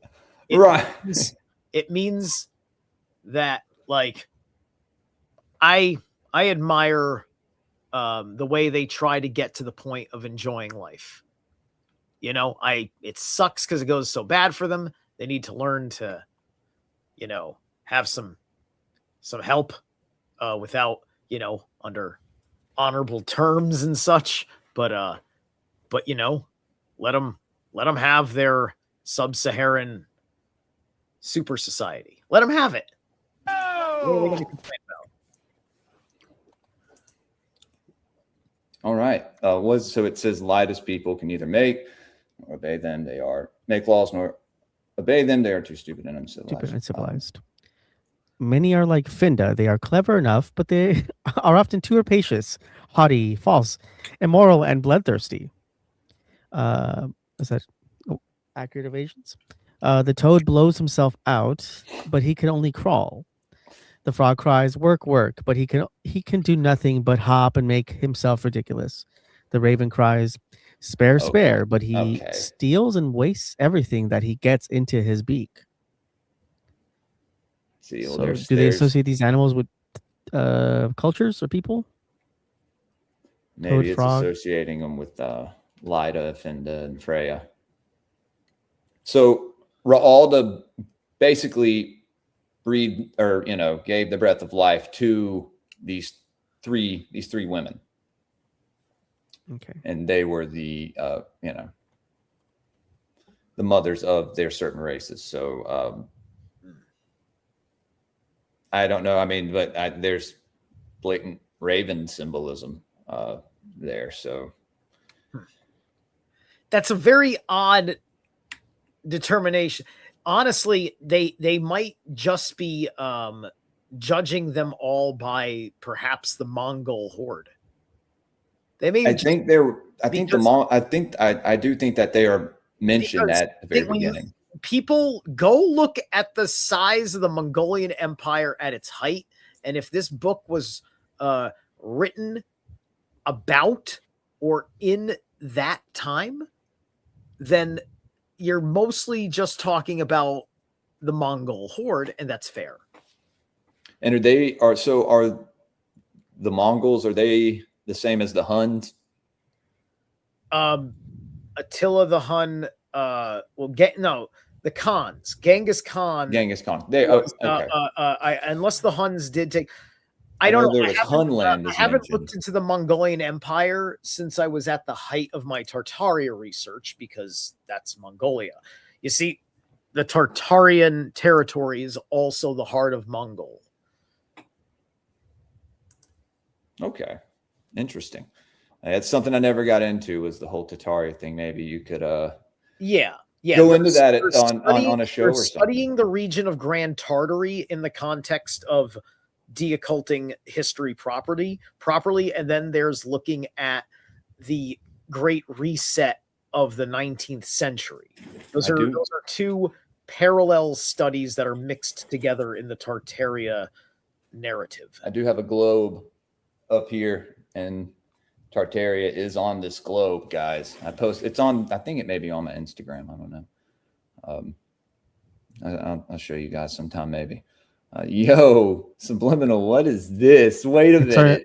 It's a sponsor for this segment of the show.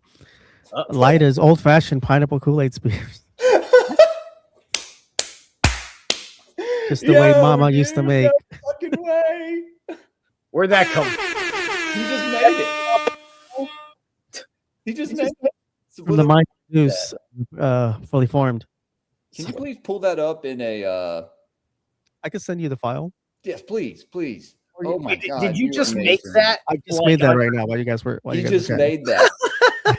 He just made that. Well, I love obviously you had some template you were able to fucking type up. No, Grok will whip it up for you in a jiffy. Guys, I tried to take Michelangelo's Adam and, God and Adam with the hands, like they're reaching out to each other, and make God into the green man, and it wouldn't let me. Grok wouldn't let me, which is incredible.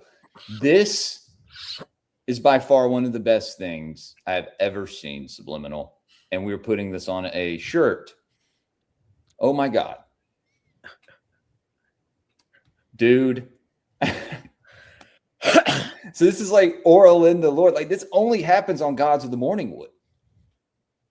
There are no other shows that are doing this, like, parody designs from the Oera Linda, bro. Like, it's the same with the Wolf Bitches of Jotland, with the Volsunga saga, and then with the Golden Ass, we had the Wolf Bitches of Thessaly, which we got to put that on a shirt. Yeah, so we've done this, Zarelaf. We kind of, and it's all subliminal.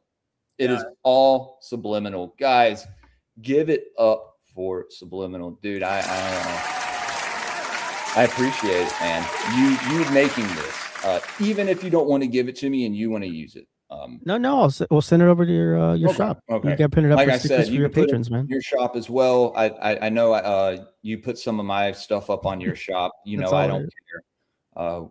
You're a big part of my show, so it's all love over here, brother. Thank you, though, man. That's amazing, Subliminal. Thank you. All right, so let's finish up, because I know you have to get out of here. So let's, if you want to finish.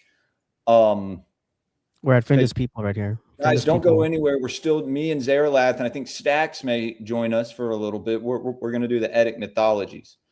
So let's go down to From Minnow's Writings, okay, which is this page and then half of the next page.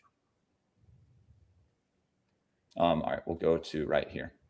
All right. Findus people are just like these. They say a great deal about making good laws, and everyone wishes to make regulations against misconduct, but does not wish to submit to them himself. Whoever is the most crafty crows over the others and tries to make them submit to him till another comes to drives him off his perch. The word Eva is too sacred for common use, therefore men have learned to say Evan. Eva means that sentiment which is implanted in the breast of every man in order that he may know what is right and what is wrong, and by which he is able to judge his own deeds and those of others. That is, if he has been well and properly brought up. Eva has another meaning, that is, tranquil, smooth, like the water that is not stirred by a breath of wind. If the water is disturbed, it becomes troubled, uneven, but it always has a tendency to return to its tranquil condition. That is its nature, just as the inhalation towards justice and freedom exists in Freya's children. We derive this disposition from the spirit of our father, Oralda, which speaks strongly in Freya's children, and will eternally remain so. Eternity is another symbol of Oralda, who remains always just and unchangeable. Eternal and unalterable are the signs, wisdom, and rectitude, which must be sought after by all pious people and must be possessed by all judges. If therefore it is desired to make laws and regulations which shall be permanent, they must be equal for all men. The judges must pronounce their decisions according to these laws. If any crime is committed respecting which no law has been made, a general assembly of the people shall be called, where judgment shall be pronounced in accordance with the inspiration of our eldest spirit.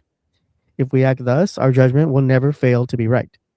If instead of doing right, men will commit wrong, these will arise quarrels and differences among people and states. Thence arise civil wars, and everything is thrown into confusion and destroyed. And, O foolish people, while you are injuring each other, the spiteful Findus people will, with their false priests, come and attack your ports, ravish your daughters, corrupt your morals, and at last throw the bonds of slavery over every freeman's neck. Holy shit. What a way to end this part of Oera Linda. Wow. That's Findus people sound a lot like, certain people Like today that have ravaged our society. Wow. Ravish your daughters, corrupt your morals. What do you make of that, Zerla? Well, I thought it was interesting getting their take on Ava. Could you go back up to the page where they find Ava and Evan? Yeah. Because it gave me a chance to spend a little bit more time about that word in context to evangelist, which has angel in the title. So the Eva angels.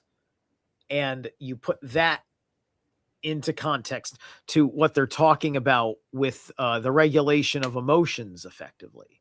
And then my mind immediately went to my otaku loves from many years ago in anime, Neon Genesis Evangelion.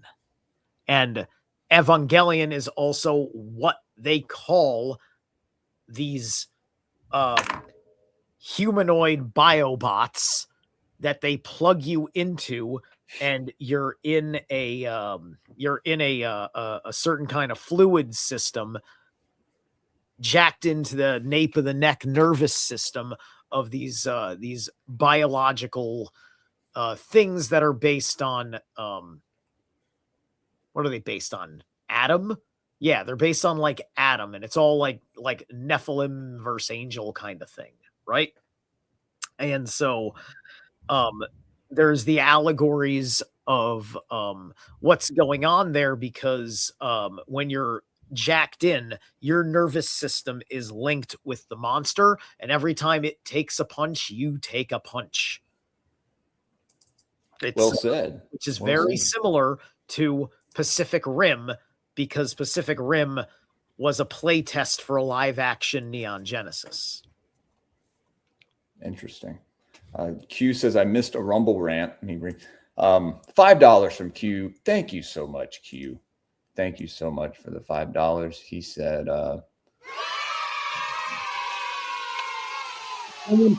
address Judy. She's looking for love in all the wrong places. I imagine I'm not the only one, but she's got my morning wood going soft. We love you, Judy. Thanks for coming and hanging out with us. And Q, that's something you'll have to handle on your own. I love how I'm you guys know how obsessed with Twin Peaks I am, and there's someone named Judy that watches my show. That's awesome. W. I also, because I'm not in the chat group on Rumble, Taranio #1 asked me specifically, what's up with, I think he meant Kazakhstan, esoterically. Zeralath, I have heard things about fallen angels there. Yeah, I've heard about that too. Maybe it's fallen angels, maybe it's because people believe that in Afghanistan, somebody's got a like a lot of archaeological remains of like a working Vimana or something like that. And like a star portal, right? That Saddam Hussein had or something. There's the star portal of was it in Baghdad? You know, the star portal in Iraq.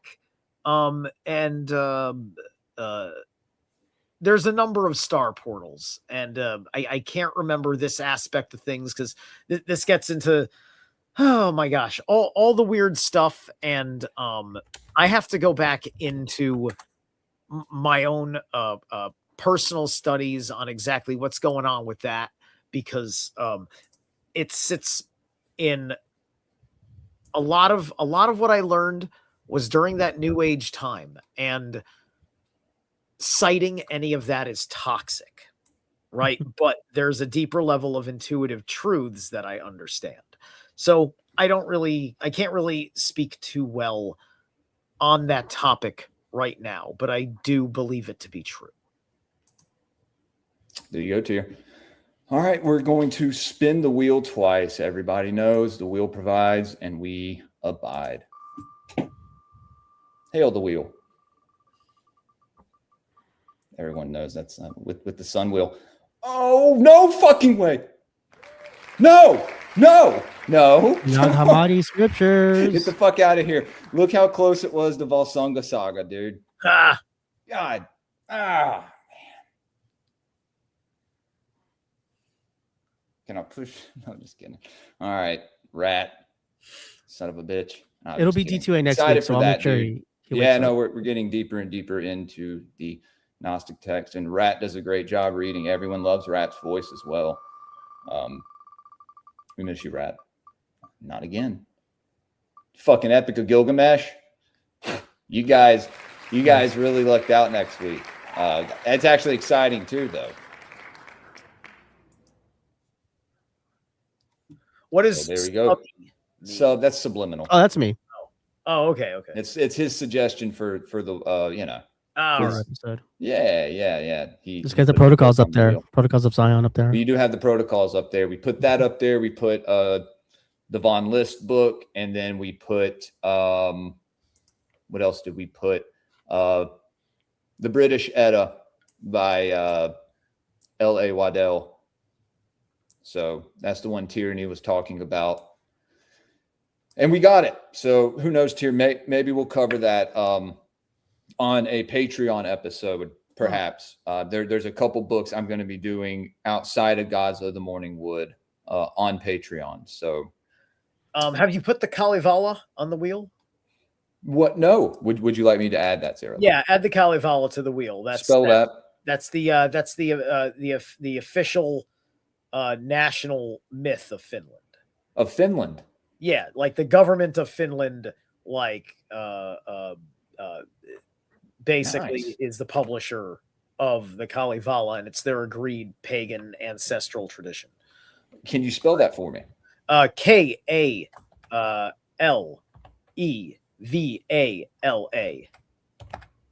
Kalevala. Can I shout a channel out that does talk about Kazakhstan though? Yeah.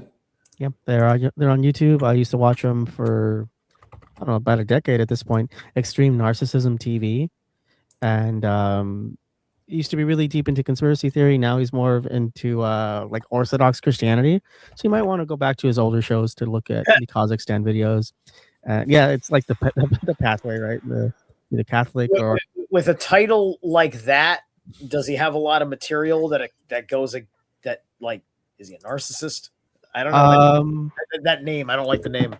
No offense. It had a lot of at first it was because it's just him. That's what he kind of calls YouTube. It's all about yourself and your ego. So what he at first was doing was kind of breaking down media and where like the social engineering was like ruining the kind of themes in movies.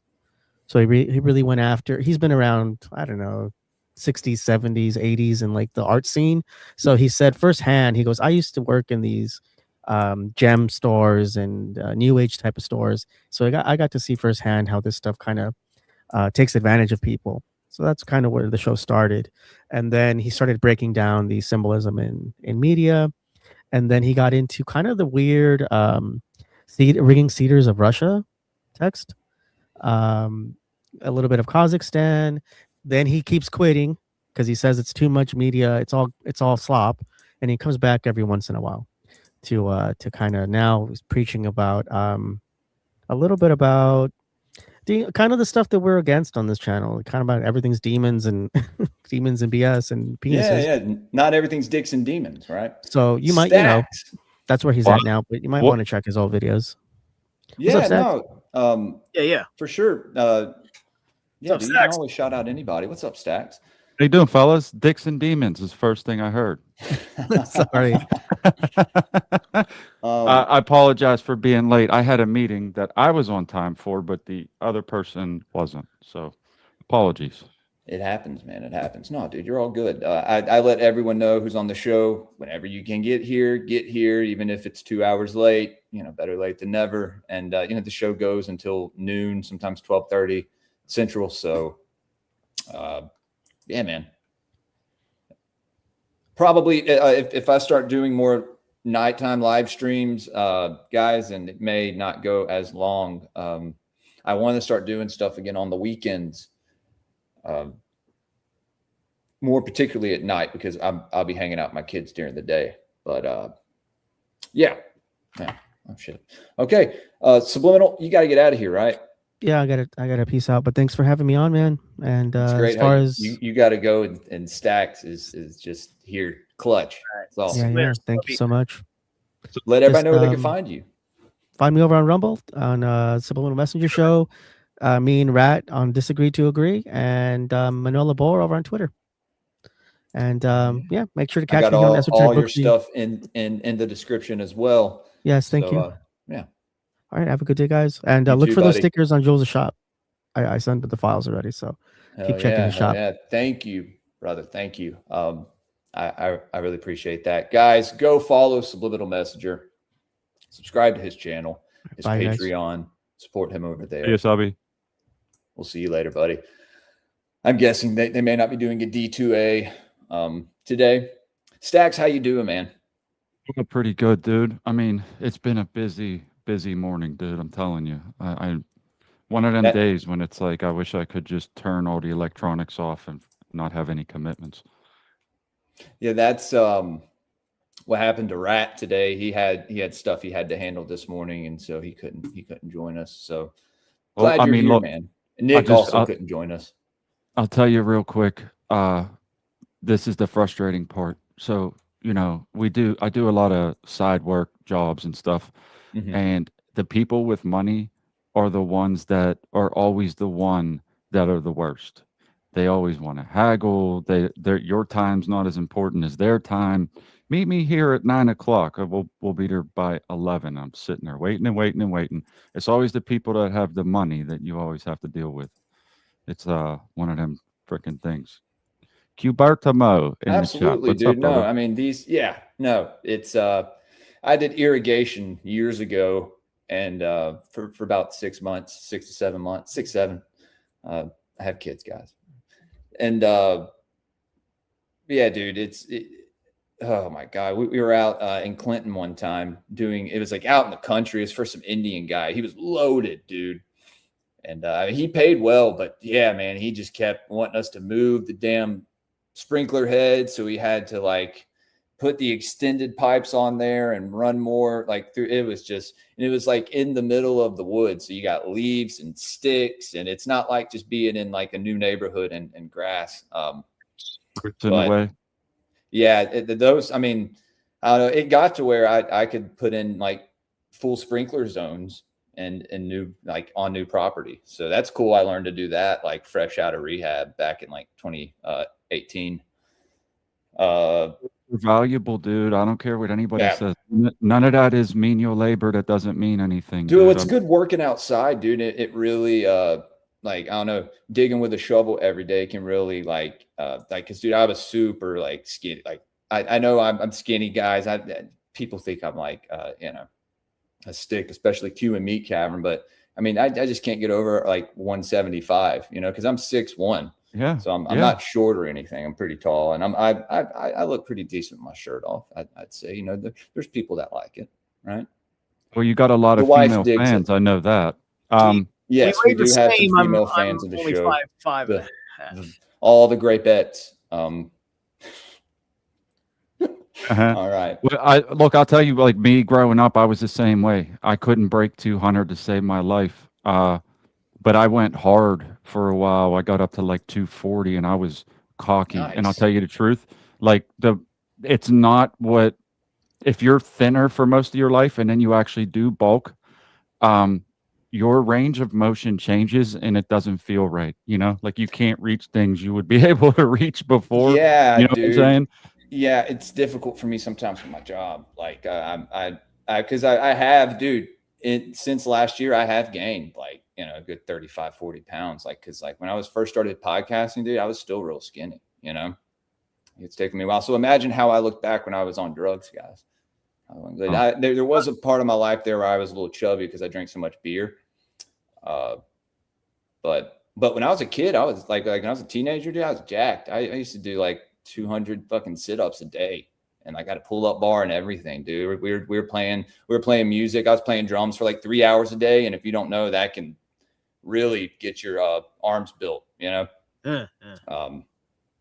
Aesthetics, dude, that's where it's at. Don't let nobody tell you no different. Pushing weight's one thing, but calisthenics is where it's at. You get so strong. There's so much I have to do with my job. Like I have to lift 3 times my body weight, and like upstairs and all this shit. And like, there's a lot of guys who bench like, 400, 350 that couldn't do that, like you said, there's a difference in like working out to look good than like actually, I don't know. I feel like when you work and you gain muscle from working, it's like you worked for that muscle. Like, I don't know, like the mindset is different in a way. Yeah, it is. It's different. One's for looks and one's for actually being able to do stuff. Like I said, I've been married for almost 13 years, so I could give a shit how I look to other women. Well, most people aren't thinking about fascial integrity, right? And your fascia, if you're doing workouts, you're working with various fixed and floating machines where, you do your thing with your proper gripping and everything's set up and you're at ease or whatever. It's completely different when you have to pick up all this fucking scrap metal at odd angles. Yes. Right. And lodge it, or, like this is me doing my basic labor work on the construction site, material handling and cleanup. So, it's all sorts of crazy, heavy, oddball parts with terrible gripping, insufficient, assistance, like you don't necessarily have a hand truck available. It would have been the perfect thing to have. It's like those boxes that are this big that weigh 90 pounds. And so your body has to move in ways that you didn't think it could move in order to do it by yourself or as a 2-man job. Right. And people that don't put any time into that kind of movement, they're putting stress on their fascia that their fascia has not been conditioned for yet. Because when you get older and all this muscle fucking doesn't catch up anymore, you're going to be holding together on fascia. And you can still be ultra strong on fascia. Interesting. All right, we're going to... That's very, very wise. Pull this other book up. Let's see. You also want to reinforce your bone integrity. Yep. Not to keep going down this, I'm sure you got other subjects you want to talk about, but dips, pull-ups and push-ups and squats, even without weight, you don't see it like you would if you were pushing weight, but it makes your strength and your endurance so much better than just pushing weight around the gym. I've done both, and that's why I'm speaking from experience. Like you can get as big as you want, but there's no endurance there. I've tried. Trust me. All right. Well, GH for a while too, so that helps. I don't think. Okay, so I believe we left off last time. It's chapter 3. I'm pretty sure, guys. If we read this already, let me know. Okay, so this is. Is this the Oera Linda, Jules? No. This is the mythology of all races. Okay. by W. Winwood Reed. I believe. No, I'm getting it mixed up with Mysteries of the Druids. Am I? Who did this? All right, so I believe we're on the Euhemerism chapter, which goes right into so mythology of all races. John Arnott McCullough. It's like an early, I guess, 20th century document, printed February 1930. Okay. 1930.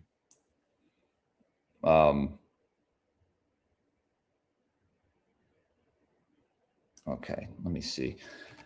I believe I'm pretty sure this is where we are, everybody. I know I should know. Well, give me 2 seconds. Give me 2 seconds, guys. And we'll pull this up. Maybe Zerlav can start reading, and we will see. That's chapter 1 of the Gods, a General Survey. And then chapter 2, I remember, let me see, because we're on part 3. So it would be chapter 3. That's what I'm guessing. Let me pull this up for you guys. Any donations yet? We got a few donations in there, man. Get them donations in there, people. Come on. There's a $33 goal. Everyone knows. And if we make it, we make it. If not, we can try again. I'll be doing a show, I think, on Father's Day that night after everyone's done hanging out with their loved ones, their kids or their wives or whatever. Let me look and see exactly where we are. I can just pull this up. I believe it's the Euhemerism chapter. You know what? I think that, we're just going to go from there. It makes sense. Like I said, chapter 3, part 3. I don't believe we went over the chapter. I don't think we read multiple chapters in one part of this book. Well, Valkyrie. I was just getting ready to tell you. Oh, man, hold on. Thank you, Valk, for the $5 donation. For wound carving tools. Thank you so much. We'll definitely use that for that. All right. And thank you for being here, Valkyrie. It's good to see you. I know you've been very busy lately. It's always good to hear you and Olivia chatting in the other room as well. Chapter 2 on the Vanir. So I guess chapter 1 is more about the Aesir. And then, okay.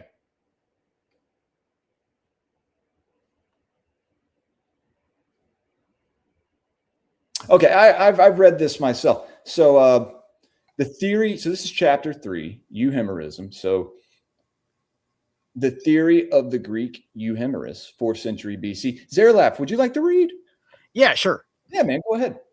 All right. I didn't get a chance to get the book from the link, so I will be reading off the screen here. So don't scroll off while I got you. Okay.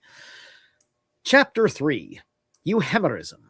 The theory of the Greek Euhemeris, 4th century BC, that the gods were deified men, played an important part in the later Christian interpretation of the deities of different lands. Although with the beliefs that the gods were really devils, this theory that they had been men who, usually by demonic aid or magic craft, dominated the minds of their fellows and caused them to worship them, was the stock argument against paganism for many centuries. We need not be surprised, therefore, to find it used as an explanation of the origins of the Scandinavian deities, even by the mythographer Snorri himself, who has preserved so much of the old mythology. And of course, Snorri makes the noetic argument, right? That he thinks he was able to trace Odin to a common lineage with one of Noah's 3 sons. What do you think about that? No, because we went through the Ice Age. Our ancestors didn't have to deal with boats and a water problem. And we had the desert, right? We had to deal with the northern ice wall problem. It was just the Ice Age and the flood are the same freaking event. Yes. And I believe they've been lying about how long that ice was there in that Ice Age.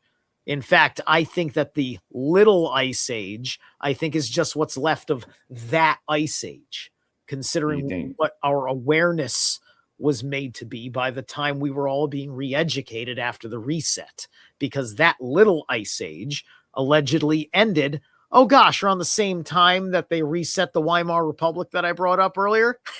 Look how it's all coming together. All right. So do you think that Hyperborea actually existed farther north long ago? It's right there. It's called Finland. Anyway. Right. Okay. Okay. All right. Let's fucking go, dude. Yeah. It's only a question of whether you believe it was anything more or less along the lines of the Bach saga or not. Right. Along with the beliefs of their gods who were really, okay, I'm sorry. So Snorri was an enthusiast for the traditions of the past as well as for the poetic art and its fitting expression.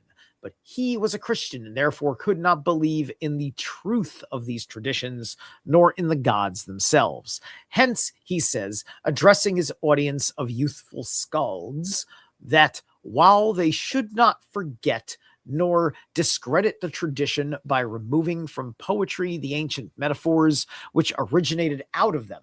Yet, on the other hand, Christian men could not believe in pagan gods, nor in the truth of the myths about them, except in the sense set forth in the beginning of the book.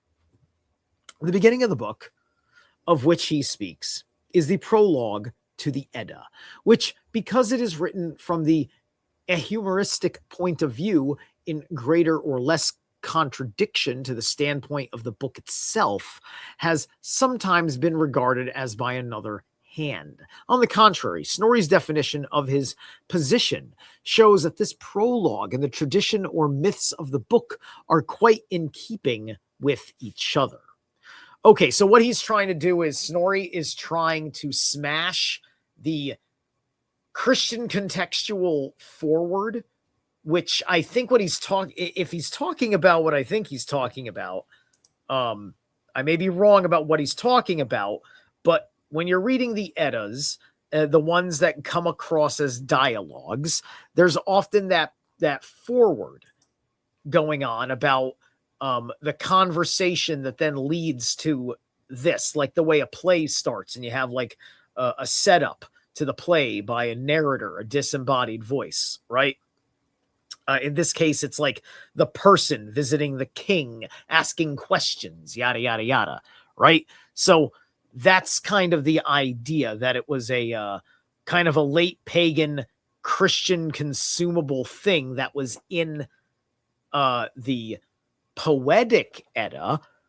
Doesn't have the overt Christian propaganda of Snorri Sturluson's work. Right. So he did not put together the poetic Edda. And I'm forgetting the name of who did, but they did both come from Oddi, Iceland, where the which was their university capital town, basically. Okay. Right. So you have to look up the history of Oddi, Iceland, and the same basic academic tradition that Snorri came from. Anyway, the prologue begins with a notice of the creation of Noah and the flood, and the races descended from him. Yeah, and this is Snorri in the prose, and their thoughts about all that they saw around them. The world is divided into 3 parts: Africa, Europe, and Asia. The center of the earth, Troy or Turk land, is in Asia. Best of homes and haunts. Here we notice the influence of the classical tradition of Troy, as distant from the general medieval view, as in Dante, that Jerusalem was the center of the earth. In Troy were 12 kingdoms and one high king. In the stronghold were 12 chieftains, and one of these, Munan, who is Agamemnon, Right. had a son, Tror, or Thor, by Throne, daughter of Priam. At 12 years old, he had attained his full strength and went forth over all the earth, slaying berserks, giants, dragons, and beasts. So, first off, berserkers were very much a part of cult of Thor as much as cult of Odin. They had their own berserkers, right? Second off, you can see how Snorri's agenda is running lineages into the Middle East. Yes. Yes. Right? So, from him, strangely enough, and certainly in contradiction to what is said in the Edda, through a long line of descendants, came Vodin, whom we call Odin, a man named for wisdom and every accomplishment. His wife was Frigida, or Frigg. Odin and Frigg had second sight, and thus he knew that his name would be exalted in the northern regions. With a great multitude, he journeyed out of Turkland, wandering over many lands where he and his people seemed more like gods than men. This, I believe, might be Snorri trying to get into the whole, because we're talking about Turkland. He's probably trying to make that steppe people correlation and force fit the Eastern connections between men who brought the Aesir over, right? Which we would be talking about that in the context of post-Ice Age disbursement, and then people making their migrations in the north as ice is receding. The steppe has been revealed again with fair enough climate, and horse lords are coming to rise to traverse it. Let's go. Wandering over many lands, and I'm sorry if I don't have that entirely right. I am flow stating. Where he and his people seemed more like gods than men. At last, they came to Saxland, where Odin abode long, taking possession of the land. In it, he set 3 of his sons to rule: Vegdeg, Beldeg, which is Balder, they're saying. And is Vegdeg Vidar? And who, Vegdeg? Do you think Vegdeg is Vidar? No, just the V. That's a good question. And the V and the D, right? Of course. In this set of 3, his sons to rule. Vegdeg. Yeah, it's probably, it doesn't matter, but I'm just wondering if. Right, exactly. I haven't heard any. I don't know if I would, because of the V, that'd be the only way. Because Vegdeg, that I am not familiar with. In Old Norse, when I'm not reading, I could take a look. If somebody wants to freaking Google search that and give me, some sort of info, I might be able to figure it out quickly from there. Okay. And Siggy, from whom came the Volsungs. Okay, right. Volsung Saga gets into that. Odin now made his way northwards to Redgothland. Jutland. Jutland. Where he set his son Skuld, ancestor of Skilding, or kings of the Danes. That Saxo Grammaticus wrote about, right? That's right. That's the Dane saga. Okay. Yeah, we had that on the list too. Saxons. Yeah, correct. Right. And that's euhemerized as well. Whose rise? What? The Saxo Grammaticus. That's also like a euhemerization of the gods, right? Or like I don't know.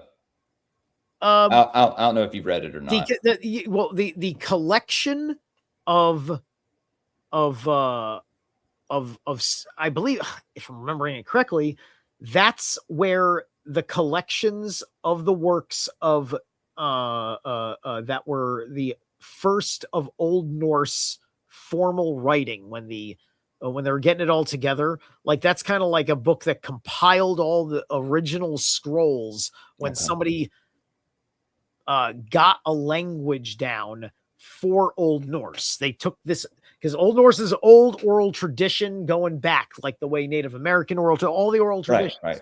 And Tribal. then Christianity brought literacy, and then I don't know how many pagans ended up becoming literate because they were gatekeeping literacy through Christianity. And I think everybody by that point was like, well, I better get with the program and learn to write. I'm going to have to become a Christian. And I think a lot of that may have happened because of the cultural focus, a king wanting there to be more, people getting involved in stuff that would eventually lead to the invention of business and thinking professions, and not everything being living in the sword age and the axe age, right?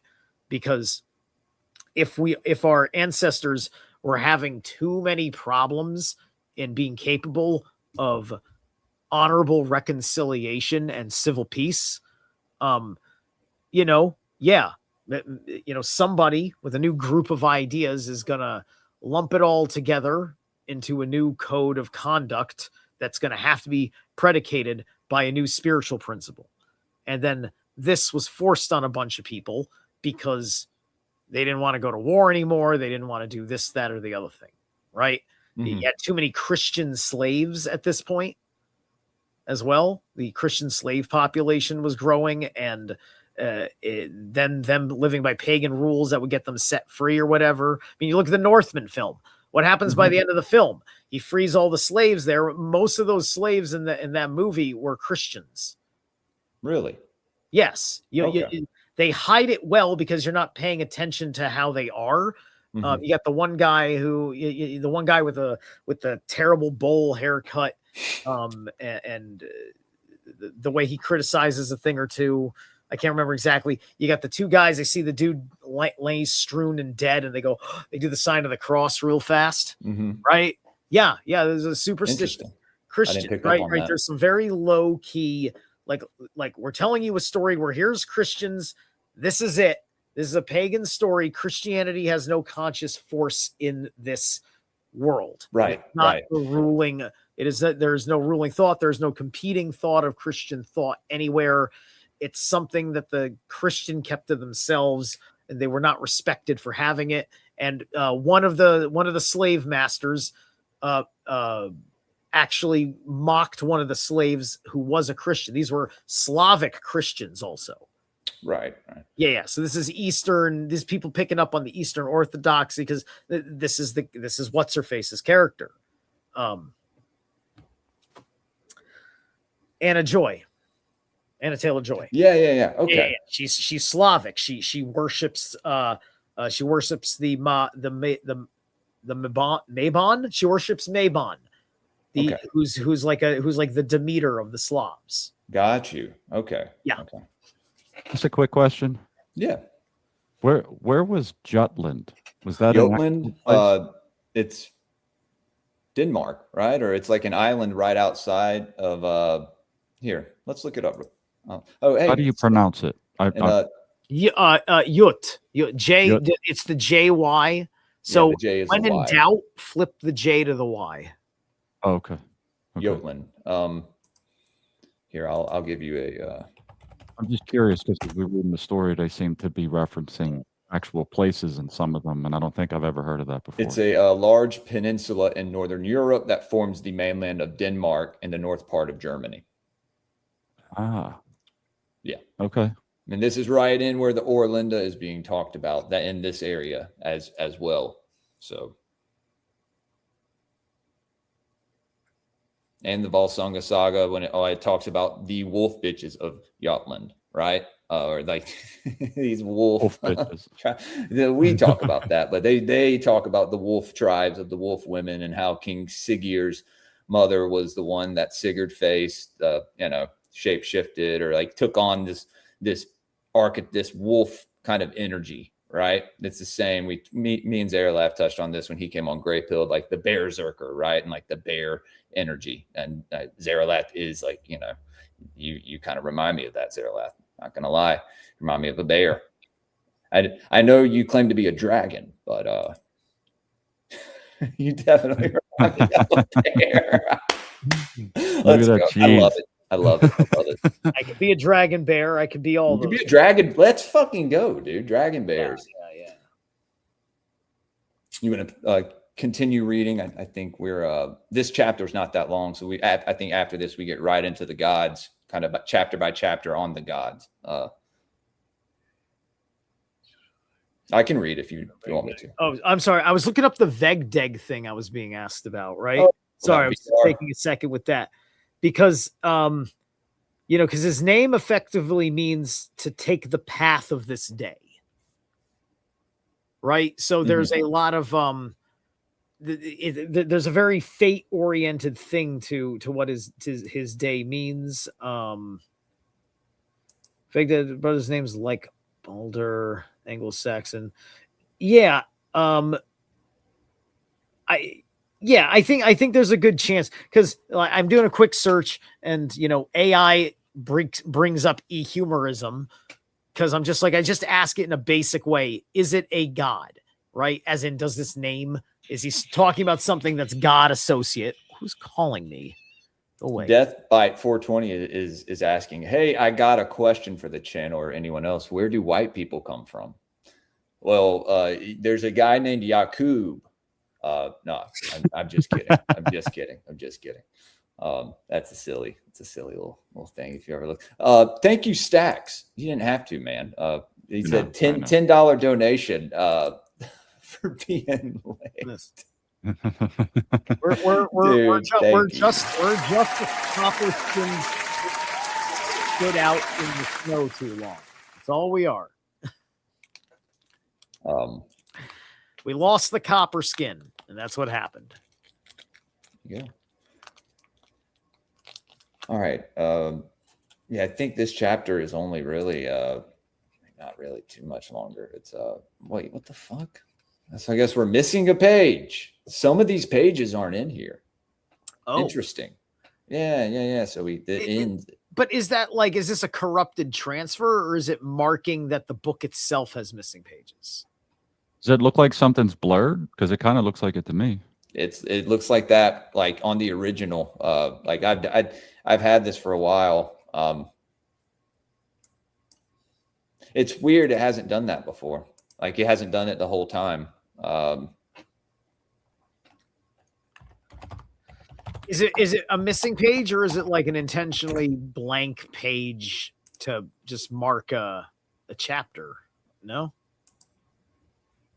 I'm about to find out right now. I have it pulled up. Does it cut off a sentence? I have it pulled up online where I got it from. Let's see, euhemerism. Oh, wait. Whoa, what is this? Okay, so this is on the Celtic mythology. What the fuck? I guess this is a very large book.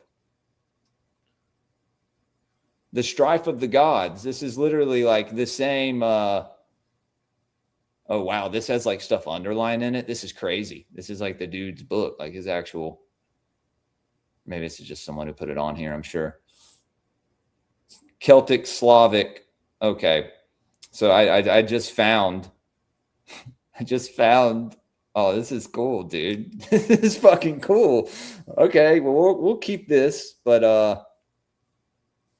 okay, yeah, I'm guessing the page isn't on there because you see that with this one too. Damn.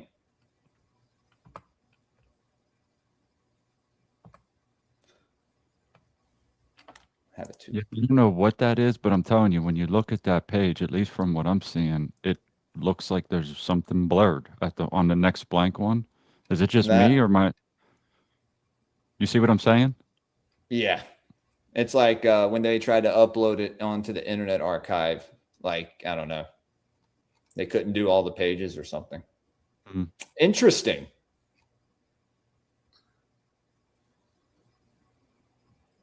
So here,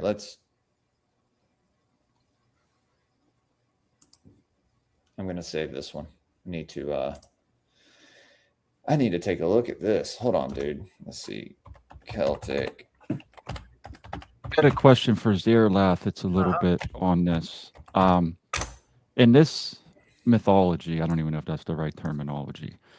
Is there any rules on like killing certain animals? Like, or is killing a certain animal like a bad thing? I'm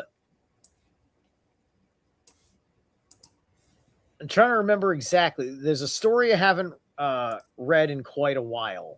There was a myth, and the gods were doing something that involved a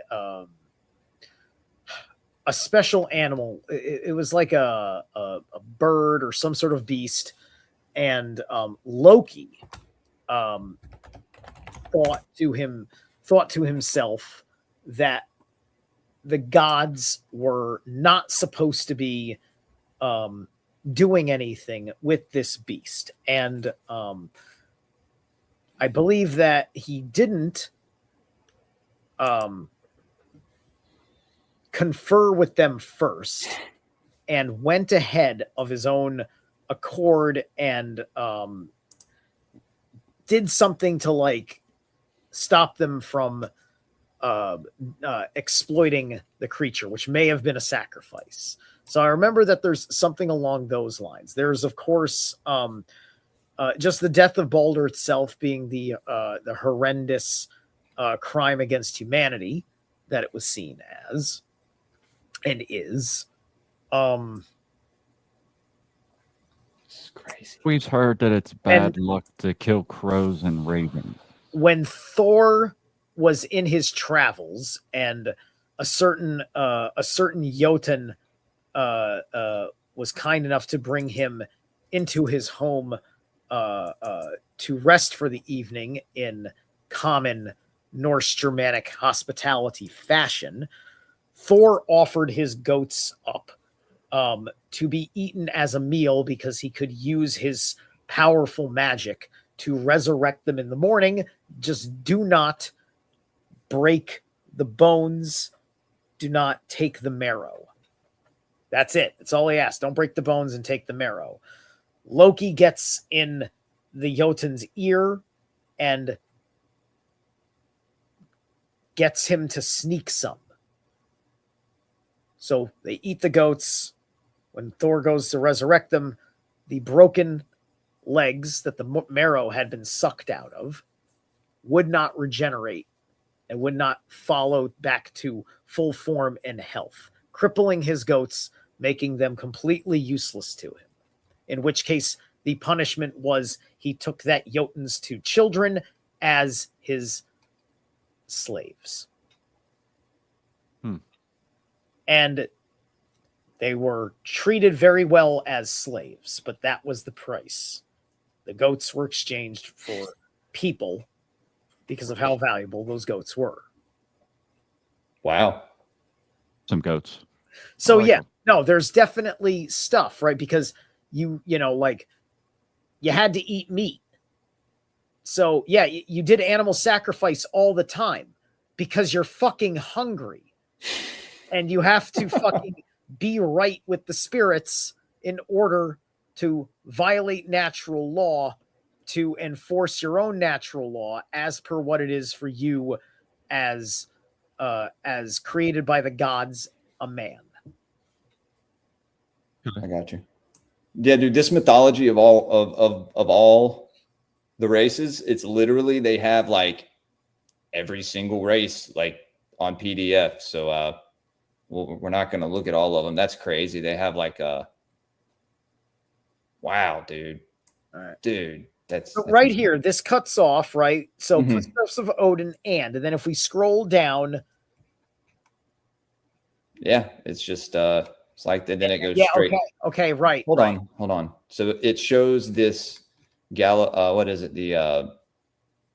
what's this thing called again? That's not the horn. Yeah, I think that is the horn. This is the horn, Zarelath. That famous, as interpreted by J.J.A. Warside, this horn depicts scenes from Valhalla. In the upper compartment is Odin with spear, scepter, and the ring Draupnir. Below him is the boar. Say that for me, Zarelath. How do you pronounce that's, that? Saramir? Well, I'm making sure is that giving me an AE? Yes. Right there. Okay. Sahirimnir. Sahirimnir. Okay. Sahirimnir is probably more fluent. There we go. Einhirjar. I'm saying that right. To the left are two Einhirjar, which are the two wolf warriors. Hold on, let me see. Yeah, these two warriors. To the right, Odin's wolves, the hart Eikthrnir, and the goat Hydrun. Beyond these is Frey with sickle and scepter. Below him, the boar Gullinbersti. The next compartment shows to the right a three-headed figure representing the triad of gods, Odin, Thor, and Frey. Others regard the figure as that of Thor. The large serpent is Loki with Eden's apple in his mouth. Let's go look at all this, man. This is wow. Incredible. Serpent. Okay, I see the serpent there. All right. All right. That's supposed to be the Where? This right here? Yeah. The three-headed. The three heads? Yeah.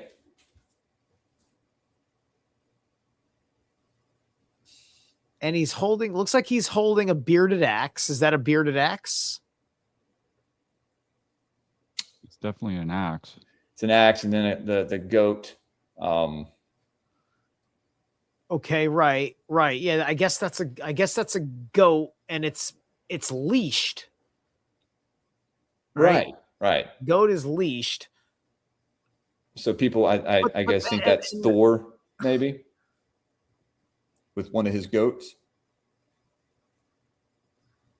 Right, maybe it's Thor with one of his, but the axe over there, that's going to be much more like the hammer. I don't know. They were saying that's Frey, but going on the other side. How are they getting a gender? How are they getting any goddess out of this? Can you zoom in on this thing? Not Frey, as big as Frey, or maybe. Because zoom in on it. I want to freaking analyze the hell out of it. No, that's cool, dude. We can do this. I love it. No, that's fine. It doesn't have boobs. It doesn't have genitalia. What is this around its waist? It's like markings. I don't know. Kind of look like handprints. Those look like three men to me. Typically, you're going to make like a female character under these simple terms. You're going to at least give it hair. Yeah. So if it's a triune god, it's Odin, Vili, and Ve. I would say if it's a triune god, but we don't see a representative of Gungnir. And it's not clear what weapons Vili and Ve used, as in many respects, they are almost considered the same deity in that Odin's just got these three aspects. So like the way a Vedic god has three or more aspects. Right. The large serpent is Loki with Eden's apple in his mouth. The bird attacking a fish is the giant Thiazi. The fish is Loki. To the extreme left are figures symbolizing the slaying of Balder. The third compartment represents the gate of Valhalla. All right, well, let's see if we can find. Sounds like a Trinity with the thing, apple, like Trinity or something. But what's interesting is I'm not sure what's happening on the far left of that one that we were just looking at with the two. Yeah, right here. There? Well, let's see right here. It says the third compartment represents the gate of Valhalla, fish swimming in the river surrounding it, the ass Yggdrasil with the serpent Nidog at its roots, Hermod on Sleipnir, etc. And the fourth is Frey with horse and sickle. All this interpretation is purely hypothetical. Right. Okay. So they say that's Frey down there on the bottom one, right? Or Freyer. And so that's it didn't really say it. It said that's who on Sleipnir? Hermod. And it didn't really get into the left one, Stacks. That's interesting. That second one from the top on the far left. There's two animals. He's saying one was okay. So Hermod. Oh, right. The two animals. See what I mean? Oh God, I do see what you mean. Yeah. There's what is that, Zaralath? It kind of looks like there's a horse. There's two horses, and one of them is horses, which maybe that's maybe the little horse is Sleipnir and the big horse is Loki. Yeah, probably. Loki, it did mention that the snake in the middle, the mother of Sleipnir. Okay. Yeah. Honestly, like I would probably need to double check the astrotheology. When I see stuff like that, I feel like you're going to get an astrotheology answer out of this stuff, and that's something that they just didn't acknowledge. Was a thing back in the day, right? But astrotheology. So right here it says Snorri says that well-being, good seasons, and peace followed on the footsteps of Odin, and we go all the way down here past this, the Aesir. Okay. Oh, it's good. So we're right back in it. So it's not missing anything. That was just a okay. Oh, okay. So, yeah. So we're at men believed. Or did you read about Gylfi in the last one? Maybe not. Let's go back up. But now that we know that we're not missing anything. All right. Yeah, going still farther north, Odin came to Sweden, then ruled by Gylfi. When Gylfi heard of the coming of these Aesir, or men of Asia, he met them, offering Odin such power in his kingdom as he himself wielded, learned medieval etymology, and thus connected the Aesir with Asia. Snorri says that well-being, good seasons, and peace followed on the footsteps of Odin and the Aesir. Yeah, Aesir. All right. Men believed that these were caused by them. The Aesir were unlike all other men in fairness and wisdom. In the region, Odin found a city called Sigtun and established chieftains there, as in Troy, with 12 doomsmen to judge. He now went to Norway and set his son Sehming to rule there. Another of his sons, Yngvi, was king of Sweden after him, and from him are descendants of the Ynglinks, which gets into the Yngling saga. Great beard. Yngling. Yeah. Snorri stops short here without explanation how Odin and his sons came to be worshipped as gods, but it is clear that in his mind the gods had once been historic men. This is more definitely shown in the earlier chapters of the Yngling saga, which forms the first part of his Heimskringla, right? And as I have always said, there is a partial truth in this ehumerism, right? But the gods are still real. It's just that these were shamanic witch kings. A shaman puts on the mask of the deity, assumes the personality. Imagine making every decision as Jarl in Wotan's mask, channeling as a legitimate shaman, doing a pharaoh-esque priest king thing, and your people, for the sake of brevity, just consider him the All-Father. And then there are other mystics among them and people that know myth and legend, and it's all a fair interpretation. And no, we're not idiots, but he's the king. So we're calling him Odin because that's what we do. Right? It's like that. It's like it's a it's title. like putting it Did on. they It's wear the like Satan a Hu title of mask? a king when he is doing shaman trance thing, and he gets credit, but he also has to give credit to God. Got you. You know? Yeah. So that's the shaman king giving credit to God.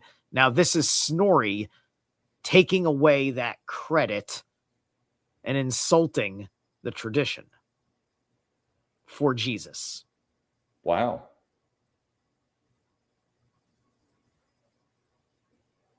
I mean, you want to? it's. Oh, I'm sorry, Go but ahead. I'm No, just Stacks, curious. go ahead. It seems as if like a lot of the parallels with the Christian religions can kind of date back to some of this, is what I hear a lot. And whenever we've seen the three-headed person, it made me think Trinity also. So I Right. was just, Yeah, everything goes back, like Ragnarok, Fimbulvitr, the prior apocalypse, right? What we all agree on is that continuity of civilization goes back to X amount of years, with archaeological evidence getting us up to like 6,000-7,000 years ago, is about the most we're willing to accept in modern academia as confirmed standard, that is not that I don't know, that you're not qualified to test that standard, right? And that's what we're doing. We have the audacity to question these standards. It's why we don't just hire a fucking historian or invite a historian on the show and say, hey, listen, man, we like to read these books, but we're stupid. Could you please tell us what to fucking think? I mean, yeah, Right. there's pre-approved history, and you know how hard it would be to go against that. Like, these people invested their entire lives in saying that this is history. It's actually not that hard to go up against it. You've just been intimidated by credentials. I'm not afraid to say it. I'm saying Oh, we'll yeah, be yeah, I was afraid gonna to say. accept You're it. not. But in the context of you bringing up how hard it is, it Yeah. turns really easy once you realize that they're just parrots. They're not smart. They can't Right. deviate Yeah. off the program. I was going to say, Zerlat, Stacks is one of the only Christians that will get into these, like, these talking points and look at these things through these other lenses. One of the only people that I've encountered. The Christian diaspora has a wide range of people that are into it. Some people are just Christians because they believe the Bible personally themselves for their own way, their own reason. They don't want to be associated with the behavior of other Christians, and they're not here with the arrogance to try and shove their ontological Dasein down everybody's throats. Right. That's different, because that's a Christian. You're really just a guy who has a focus for high, true, and good principles. And you are learning as a Christian that you don't have an exclusivity on the good and moral code. There are pagans that can meet you eye to eye. And if it weren't for the fact that I was a pagan, and be like, I don't see why Jesus would have a problem with this guy. Right? I'm with you 100%. So the truth is I don't know 100%. So for me to for me to stand here and say this is the truth, I don't know that. I'm willing to take a look at a lot of stuff and try and put it together. It's why I can't be a part of any of these denominations as well, because it's like it just sounds so indoctrinated whenever you try to talk to them. Yeah. If you deviate at all from the pre-approved narrative, which is what I was kind of talking about, then know, like you're the bad guy. And I'm just like, well, I'm just saying that doesn't. Yeah. This kind of makes sense. And if you look at, there's historical writings about some of it, and I'm not saying I'm right or wrong. I'm just saying, look. Yeah. The humanization of Zeus is probably some of the worst stuff that's been done to people, right? Because the church named Yahweh Jehovah in the Latin because they wanted to keep the cult of Zeus going, the cult of Jupiter. Deus Peter. Saturn. And they changed Jupiter's name from Jove to Jehovah. If you're a Latin pagan, you called the top god Jove. By Jove, I think he's got it. Right. That's what. That's interesting. I like saying by Jove. Yeah, that's interesting. That's what they did. That's the wool they pulled under your eyes. So if you're one of those trad West Christian, you're cult of Zeus, and that's okay. That's fine. Yeah. Rapist. You're not a rapist. Zeus is not a guy with a beard running around. But Zerlath, what happens when they that's a picture reject of your reflection for you to reflect upon? You're not raping anybody because that's not the proper fucking story. Right. And even if it was, now we're talking about Jehovah the rapist because Virgin Mary. Oh, what, the swan, him Zeus turning into the swan. Remember, it's all esoteric, dude. It's like, so do you take every shame you, be like, your God raped the Virgin Mary. She did not ask permission, and he sent a fucking ambassador to announce it. She wasn't gonna fucking have an argument about it. And if she hadn't, what would have been the story if she was saying like, but no, like she was overjoyed for this kind of thing, right? Maybe a little bit of hesitation, but that's, like convincing someone who's a little bit hesitant. That's just foreplay, right? Well, and people don't understand on a much, deeper esoteric kind of, I guess, interpretation of it. It is the sky and it's the sky and earth coming together, right? Yeah, this gets into the Uranus and Gaia thing. Right. This is where you get into the territory that gets co-opted by some people that are a little bit too obsessed with classical Greece, we'll just say. Yeah, man. Zeus, St. Peter. Yeah. I mean, honestly, Peter.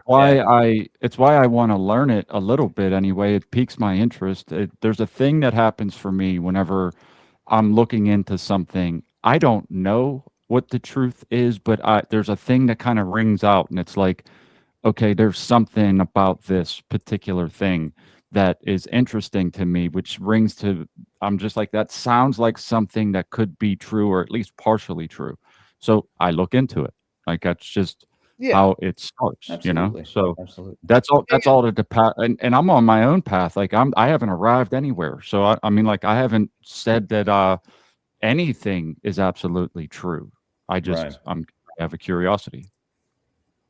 Well, we have a few more pages of this chapter, Zerlath. If you want to get through it, we can. Yeah, we definitely can. All right. Here it is said, I can't read the exact top of that spot. It's cut off a little bit because I think I'm up there. Right. Here it is said that the great river Tanais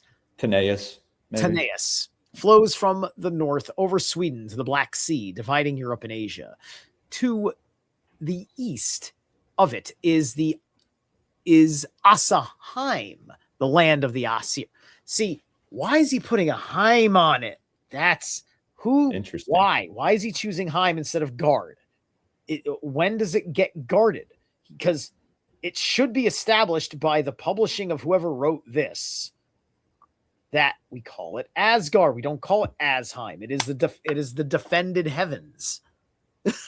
Okay, it is the fortified heavens. Like this was written about 100 years ago, so they probably just shot in the dark. Land of the Aesir. The chief city is Asgard. Oh, okay. You see, so okay, they're being cute with it. All right, so the whole land is Asaheim, and then the city in Asaheim is Asgard. That's because of the ehumanism. This is because of the literality of it. So the language is playing along with the literality. So Asaheim is a whole place, as opposed to Asgard being the whole place, as is in the mythos. So that's a little confusing. But anyway, here a great chieftain, Odin, dwelt. It was a place of blood offering with the 12 temple priests. Oh, there were now he's lying through his teeth because he's Jewing it up. This guy is? There's no temple priests. Well, okay. I think he's explaining. I think he's still explaining the Prose Edda, maybe. For sure, but I'm just saying that this connection, like, is he going to explain why we don't have, quote, temple priests up here, right? Because nothing is pagan. I mean, nothing is Jewish pagan about right. how we typically did things. I got you. It was a place of blood. Okay, with the 12, they were called Dr or Drotnar, and all men were bound to their service. And these are the Drots or the Druids. Okay, right. Okay, so they want to talk about the Druids that way, and because see that's playing into some of the Druids. That's playing into some of the grifting. That's playing into some of the grifting for the Christianization of Albion. Okay, so I have a book called Mysteries of the Druids, and I think that it is a Christianized telling of the story of Albion. All right, Zarelaf. So if you want to straighten things out with the Druids, talk to Thomas Sheridan. I need to get Tom on the show. I spoke to him months ago after I met him on Occult Rejects, and I kind of just lost his email. I need to get back at him because I need to get some guests on the show that could talk about some stuff like this. Definitely. Gotcha. If you're on Telegram, I'll introduce you. I'm not, but I will make one. I've never made a Telegram. You have to. Ireland won't let X have him have an account. You have to go on Telegram. Incredible. Okay. All right. Cool. Ireland won't let him have a Facebook account either. Yeah, because I was emailing him, dude, right now, trying to get my X account back, which I may get it back, but I still think I'm not gonna. I think I'm gonna use my new one a little more. Just use your new one, dude. They did the same thing to me. My old account is sitting in limbo over one post I refused to remove. I lost like 1,100 followers. No, in about 15, 20 minutes. Almost done. Whoever is hacking those accounts are hitting a lot of people and sending out the exact same message to a lot of different people. I just had it happen again yesterday. It's word for word the exact same message that came from your old account. And they're hitting a lot of truther accounts. They're also hitting a lot of the JQ guys and CQ guys, their accounts as well. I saw headless posts and stuff. Obviously, your account is being used. I got to take care of that for your whatever. But I'm just saying, that's all I'm worried about. I don't care about. I'm not getting my account back. That's what I. Yeah. I don't think I'm going to use it because it's been corrupted. It has the Jeet. The touch of the Jeet is now upon it. I think it might be Mossad. I don't know about it. May be, dude. I mean, look. All I'm saying is this: like, I've been trying to get it back for almost 3 weeks now, and it's like, I sent X the email. Hey, this is the new email that I want to use. So I guess they'll put the email in there, lock it. Then I'll go to log into it and change my password. Look, it wouldn't be Mossad correct, right? They're going to just have a system and they're going to treat you in whatever way some auditor is fucking paid to fucking put you, I mean, well, think about it, because if it's a Jeet, at the very least, they're going to try to scam you. Now, if you want to shut down the dialogue by hacking into people's accounts and limiting their reach, then that would be more effective, and it would make more sense that that would be an intelligence agency of some kind. Maybe it's not quote unquote the guy in Israel, but I would say that they would probably be working together to be like, we don't like these guys. They got too many. The Mossad's got too many enemies. I was going to say, is not a big enough. Look at how hard the Mossad is working. Look at all the voices that are exposing the Mossad, Zionism, Israel, the whole plot that they can't stop. So they're just going to pick on Jules, who has less. Everybody followers. Yeah. No, what I'm saying is it's not focused. I'm not saying it's focused on Jules. I'm saying that anybody that is on a list, they try to get after. It's right? Mossad, though. It's just a speculation. It's nothing. It is. It's a speculation. I'm just saying, if they don't like you, it would make more sense for them to shut you up, right? If somebody said, let's kill Steve all day, I think I would do some shit to shut them up if they said, let's kill Steve. Who's Steve? The guy Who's who hacked Steve? my account. Me. Stephen okay. Furry, Oh. fucking Templar Knight. Let's go, dude. Fine. They want to kill Zeralath. And every day, those people just want to kill Zeralath, so they keep telling everybody what I am. And I don't have enough time personally to respond to all this. They're using AI to make me look like an absolute monster. I'm getting harassing phone calls. There's letters from lawyers. I'm getting overwhelmed because every day somebody is just like, Steve doesn't have a right to exist. I didn't know that's terrible, dude. I didn't know that was happening. Steve is living a lie that was given to him by forces more powerful than him, and now he's begging for all of your money to keep him going.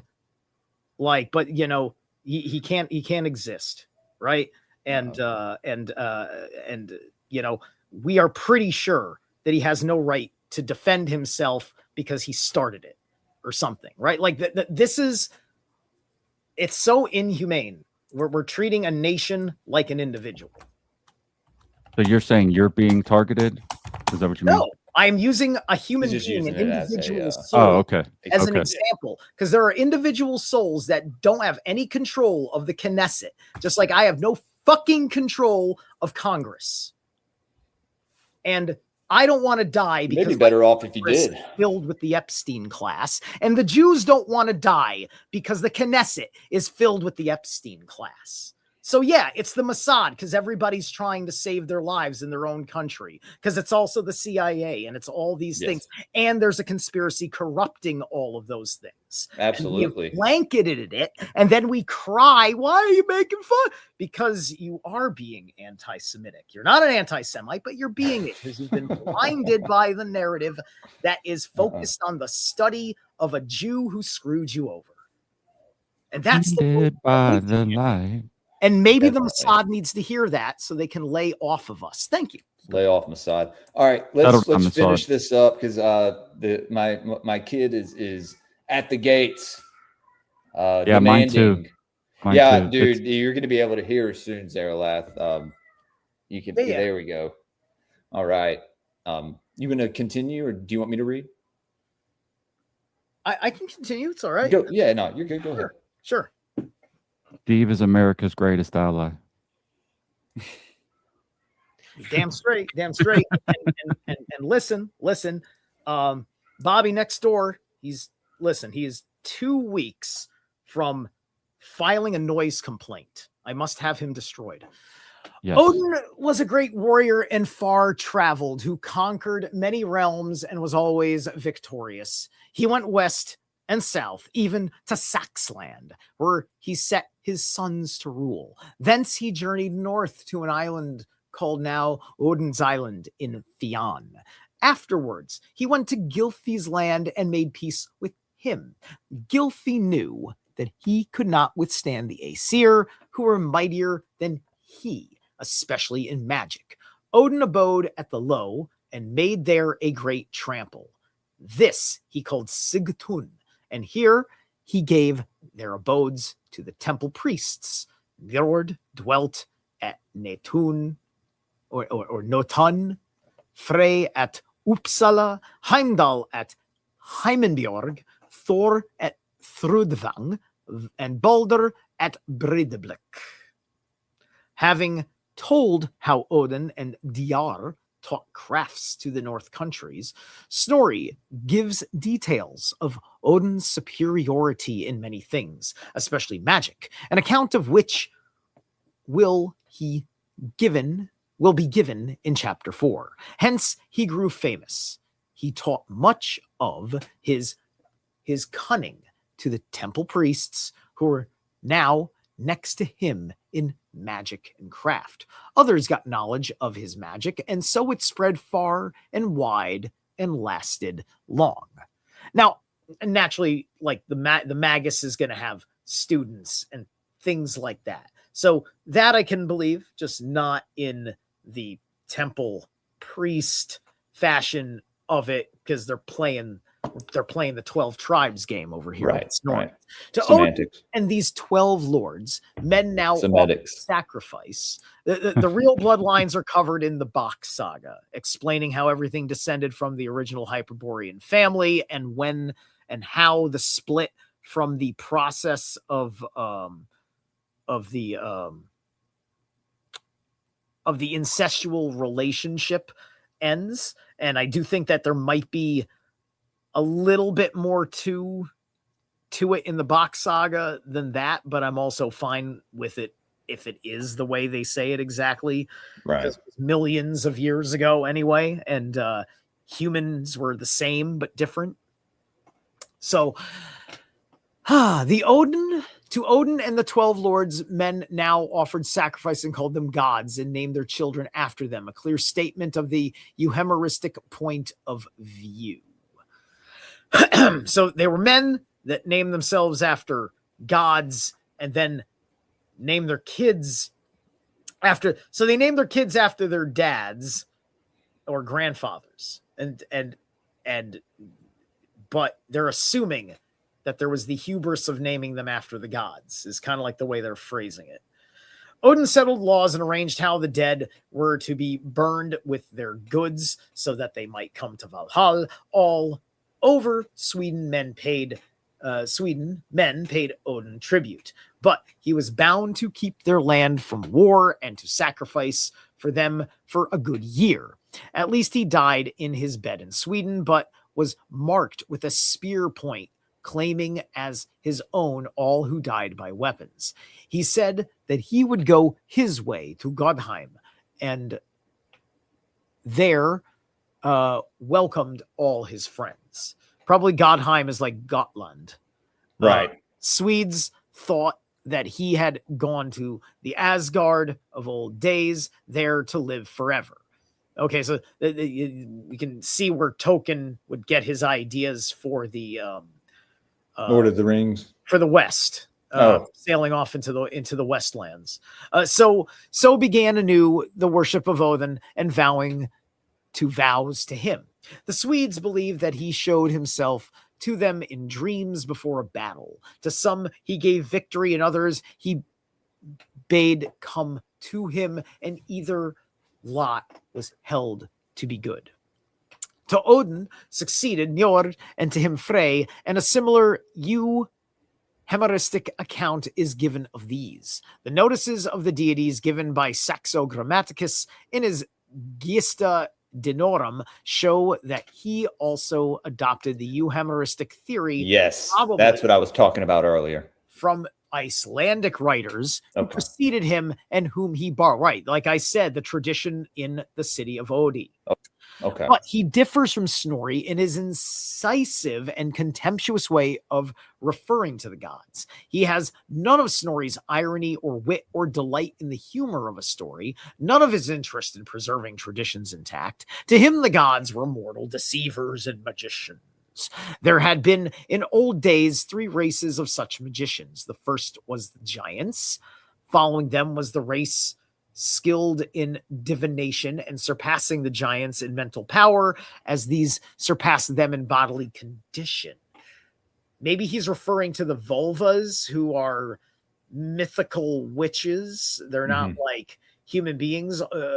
But the thing about the vulvas is that they, in the deeper understanding of the lore of the vulva, they come from the sea. So I think that in history there was witches, witch women of the Sea Peoples Federation with some of the old Hyperborean knowledge, because with the 12 priests here, right, we're talking about the aspect of the Bach saga with the hijacking of the rabbi system, right? And so then with the hacking of the rabbi system, you've cut off the original Godhead continuity during the Ice Age, because they're trapped behind the ice wall and the intermediaries,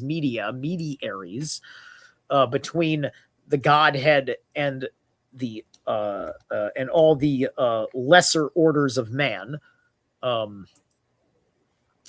is now being corrupted by their conspired ideas.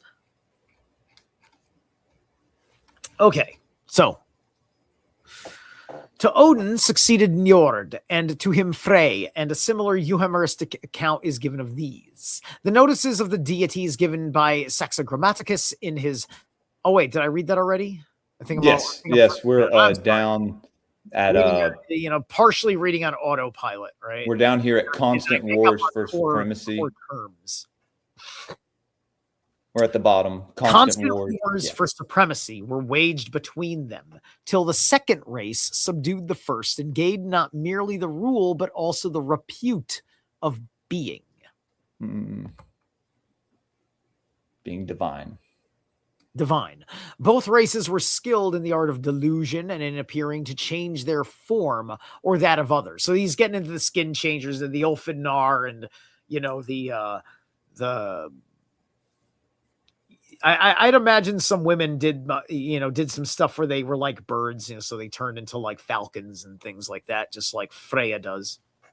Incredible. Augury episode coming soon.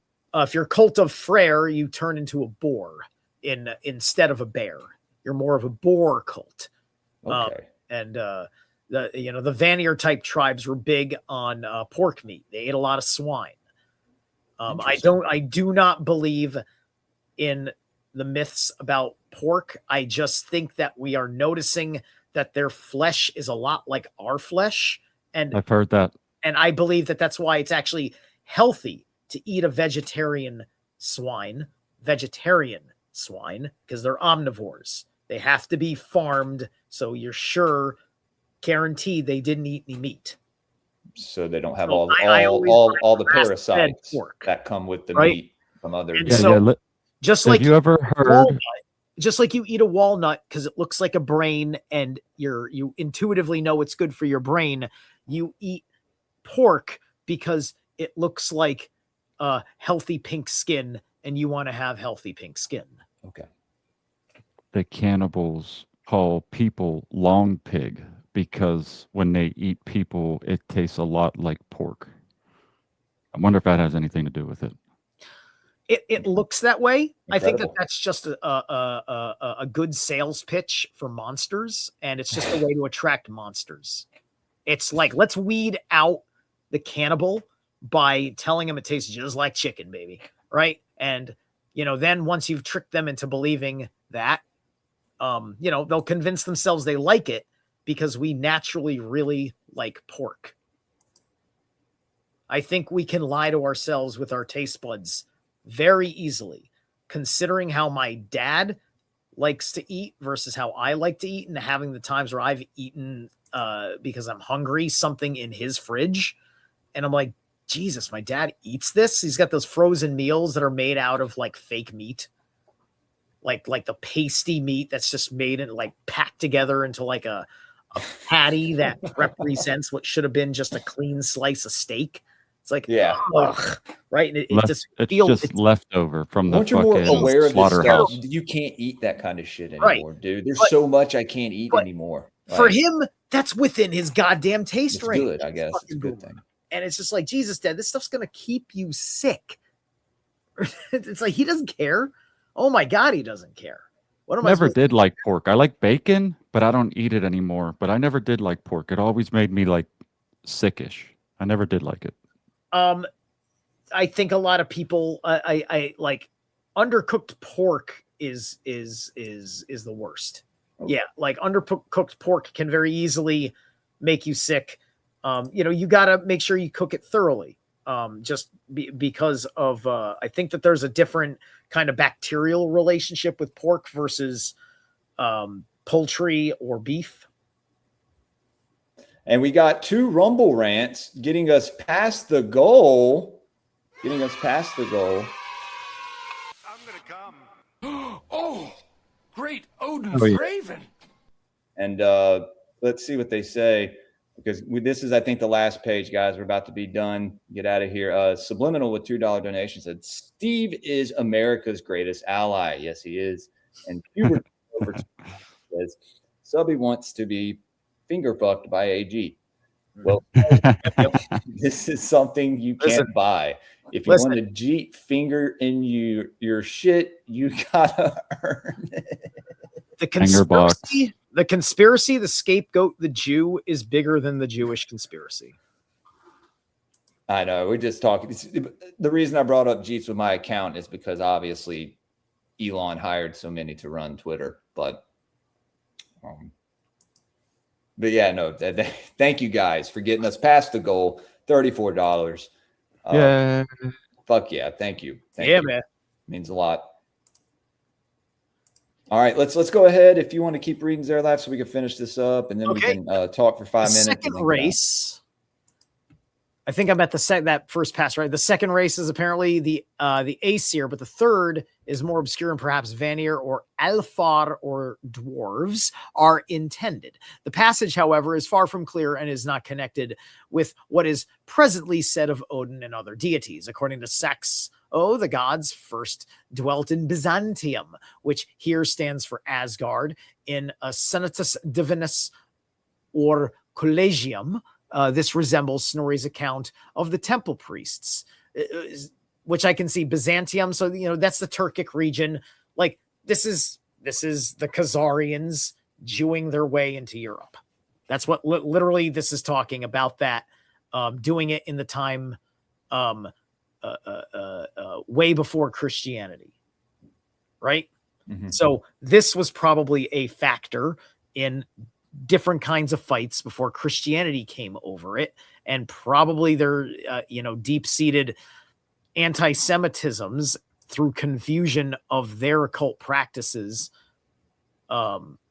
It's fascinating. There's a lot to say because you have to look at the rise of Christianity in context of Rome, its sustainment after Rome, and then into its period of dominancy in the Middle Ages. This resembles Snorri's account of the temple priests. Odin was reckoned to be chief of the gods. He was believed all over Europe to have the honor of divinity, which was false. He used to dwell much at Uppsala, and the kings of the north, anxious to worship his deity, made an image of him, which they sent to Byzantium. Frey, the regent, satrapa of the gods, also took up his abode at Uppsala. These scattered statements are followed by a more definite notice of Saxo's opinion. In former days, there were men who excelled in sorcery. Thor, Odin, and many others. They were cunning in contriving magical tricks and thus gaining the minds of the simple. They began to claim the rank of gods. They ensnared Norway, Sweden, and Denmark in the vainest credulity, and by moving these lands to worship them, infected them with their imposture. The effect of this spread far and wide, and men adored a sort of divine power in them, and supposing them to be gods or in league with gods, they offered us prayer to them.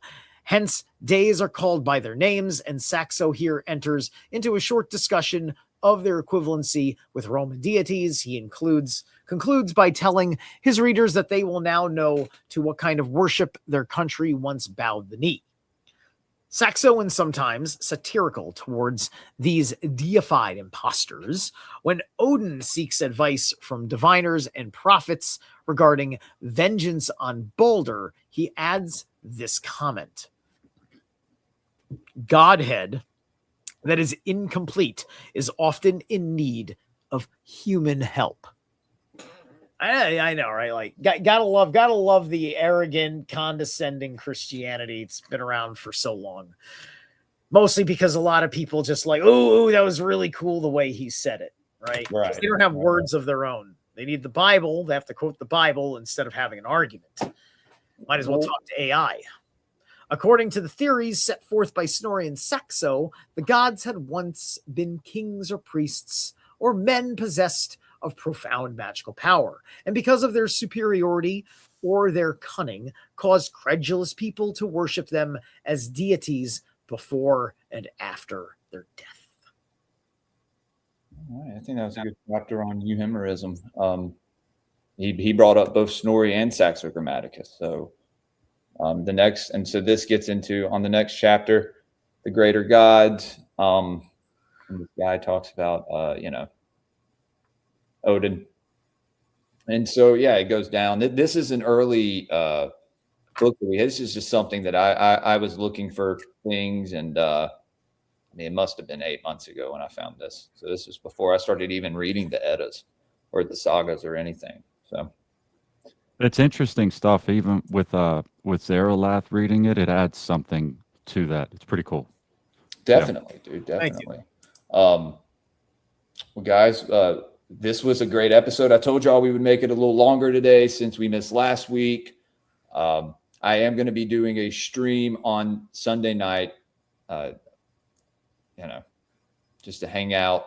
We haven't done one of those in a while. I don't have any guests coming on, so until somebody books with me or I get some shows, I know I have a few occult cinemas that I'm going to get scheduled for you guys on Patreon. If you're a member of the Patreon, go over there. You can check out. We got 4 episodes of Occult Cinema on there. Zaralath was on one. We have a few others, bangers, and a great show, just like this show. That's why this show is on Patreon for the most part. You can find 60 episodes, now 61 on Patreon. There's a couple on Rumble you can find, but I mean, we've gone through so much material, so many books, and so many different angles to look at things, like quite possibly every angle. Like not anyone, I don't think anyone on this show has an exact, agree on everything 100%. But we always find stuff that we can agree on. I think that's what's important, to find the things that, we can all correlate to other things. We all have different fields of kind of research and expertise into what we get into. So I think it's important to put that together. And, this show, some shows like this show, like I said, there's no other shows like this show, that you can, you get this out of it. So I love it. And I appreciate you guys for coming and hanging out with me today. Appreciate everyone for tuning in. Stacks, where can they find you? Go ahead and give your plugs, and you can give your plugs there, Laugh. Stacks Farmstead, X YouTube, Rumble. Come check us out. We do a show Wednesday nights where we cover just about anything. It's just about a good time. There. Yeah, Jules was just Banger. on. Q came and hung out with us too, man. It was a good time. Yeah, I want to do more of those where we get like maybe a panel. I think it's fun. Zaralath, you're invited anytime you want to come. Yeah. We got to make it. We got to make it happen. You got to remind me too. Look, like I do. Sometimes I got big commutes. I'm constantly working different job sites and construction. I get overwhelmed. I try to get a whole lot of things done. I'm waiting for the invites to set it up. Like whatever. Let me know. Let's do it. Do it. Oh yeah. Jules, you said something about you had a book that was explaining where white people came from, or just all different people. Are we going over that?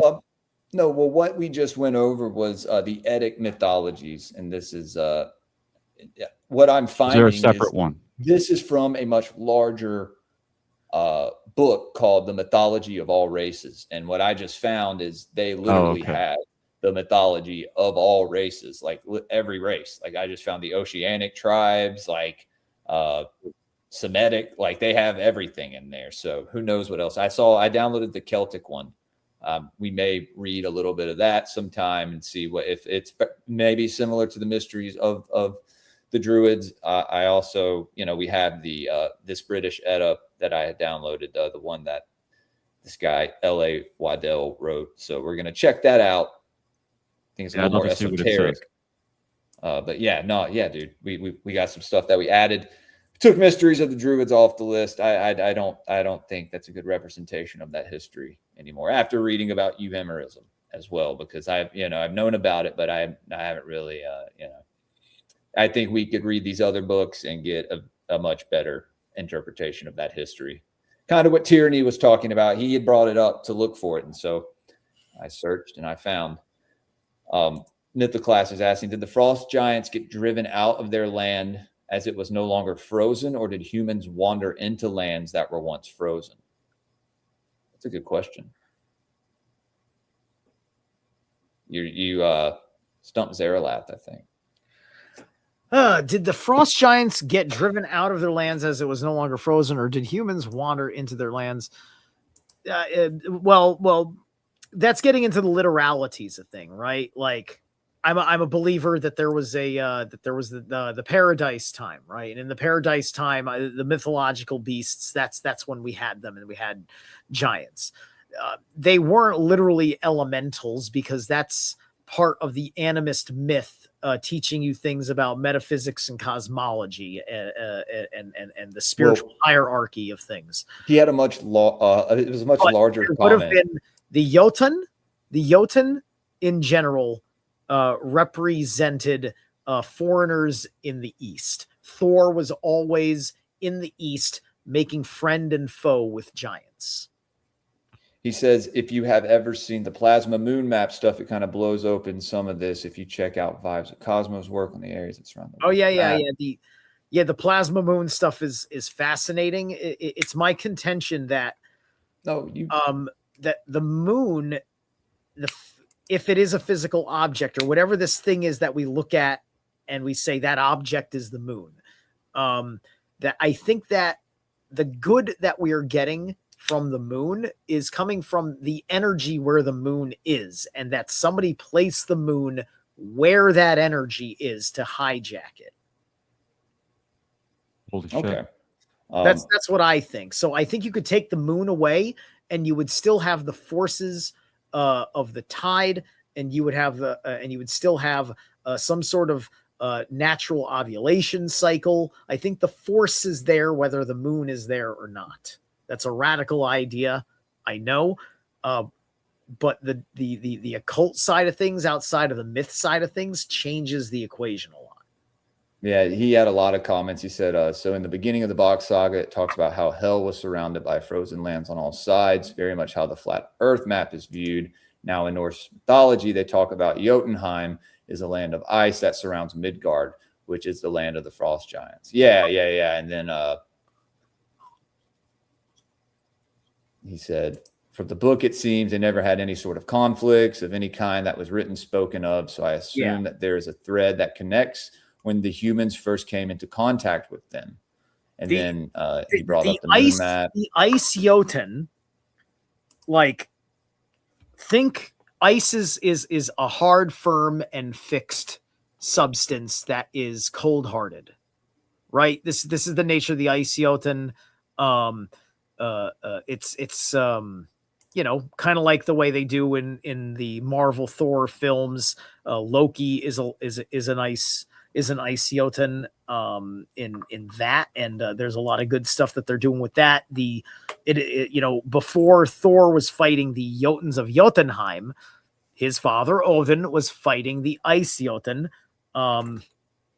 as per everything that was going down after he broke up Ymir at the beginning of the world. And this is just like, how I always talk about how I got a problem with fundamentalists, and I think all of us do, because they're hard right-hand path kind of people. Mm-hmm. Just think of your bigoted, I'm not going to change fundamentalist who's now going to war with you and is always 2 weeks away from a fucking nuclear weapon and is always talking about how, well, I'm doing it because I want to do it because God said I can do it. And that's all it is. I'm doing it because I'm doing it. Like, that's a Jotun. Right? You can't reflect. They have no, they don't necessarily, unless that Jotun is connected with empathy, they don't necessarily have empathy. Everything is very fixed in the way that they fucking are. My coworker that I'm fighting with at work, he's got a Jotun on him where, he's a petty tyrant, and I can't work with him because he complains about everything. He tells me I'm going too fast. He's trying to absolutely overlord me, and I'm going to fucking punch him in the goddamn fucking face. I'll show you what he can really fucking do. Right? There you go. And so that's an ice Jotun. That's my encounter with the fucking ice Jotun. Okay. It's that rigid motherfucker that makes war necessary because he won't fucking move like a decent human fucking being. Because he's fixed in his ways. That's the ice Jotun. That's your lesson. I can relate to that.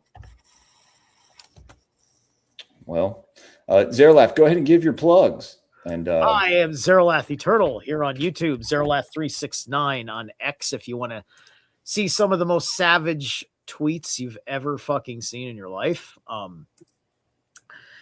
You can find me as Zerlath on Instagram. If you are going to be in the Bronx tonight, I will be doing live readings at a goth party in the Bronx that you ought to show up at El Cartel tonight from 9 p.m. to 2 a.m. You know, dress in your best awesome, occulted black. You in New York? I'm outside of New York. I'll be taking about a half an hour drive into the Bronx to do the gig. My co-host lives on Staten Island. He used to live in the Bronx. He grew up there. It's crazy. I didn't know that. Yeah, tell him to come out. Here, I'll flash the I'll flash the thing on the screen. There it is. That's where I'm going to be tonight. This before we El get out Cartel. of here. Hell yeah, dude. Let's go. The El Cartel, and that's in the Bronx. Yeah, that's in the Bronx. I'll be doing a 10 to 15 minute reading per person. Sitting at the table, mini reading, $20. $20 for a quick session. Oh yeah, guys. Go check out Zeralath and Stack's pages. Stacks can also teach you how to farmstead. He has the shit show, but he has some videos on farmsteading as well. Damn, I was trying to have this slide subliminal. We'll talk later. The slides. The video is too big for. I have to compress it. So been trying to do that. It's taking a minute to do that, guys. Tune in Sunday night. I guess you could call it a Sunday chaos. I don't know. We'll see what it turns into. We're going to have a good time anyway. Hope everybody has a good rest of, their weekend, and all the daddies out there have a good Father's Day. You can go follow me on Twitter at greypilled with 3 Ds. Yep. New Twitter account. Be sure to go follow me over there, please. And if you're subscribed or following the other one, go unfollow. Disregard any DM that one sends you. It's not me. And you can go over to YouTube, Rumble, subscribe over there. And if you want to support the show, thank you for everyone who sent in donations. I appreciate you guys. I don't ask for much, but you always get me to the goal. So thank you. If you want to support the show, go over to patreon.com/greypilledpodcast. You can support me over there. Wow, this thing's taking a while to download. That sucks. But anyway, yeah, guys, like I said earlier, hope everyone has a happy midsummer. Hail Balder. And until next time, question everything, fear nothing, and stay gray-pilled. We're going to get out of here on this Wiggers of Westeros song.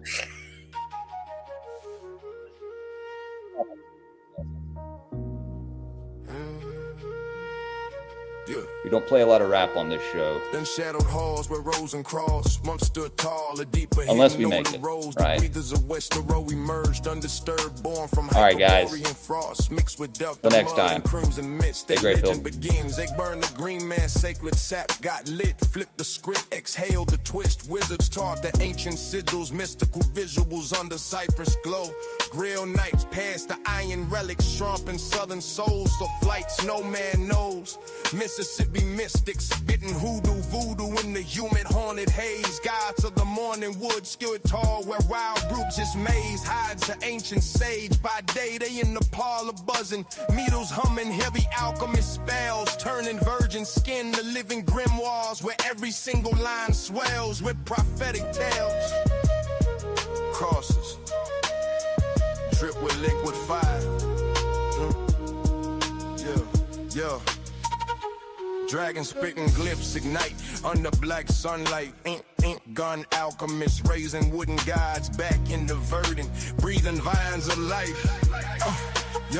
Roll when the sun drops low and neon flickers dim and grim. They shed the civilian skin, activate the soul within. Let the wild hunt begin. Set it up with chainmail gold, riding through the bending veil, so cold and bold. Rosicrucian blood pumping slow. Rebel knights in modern mythic mode. They move with 666 flow like bone. In foggy groves, they heavily roam. Hyperborean winds deliver secrets only chosen bloodlines ever shown.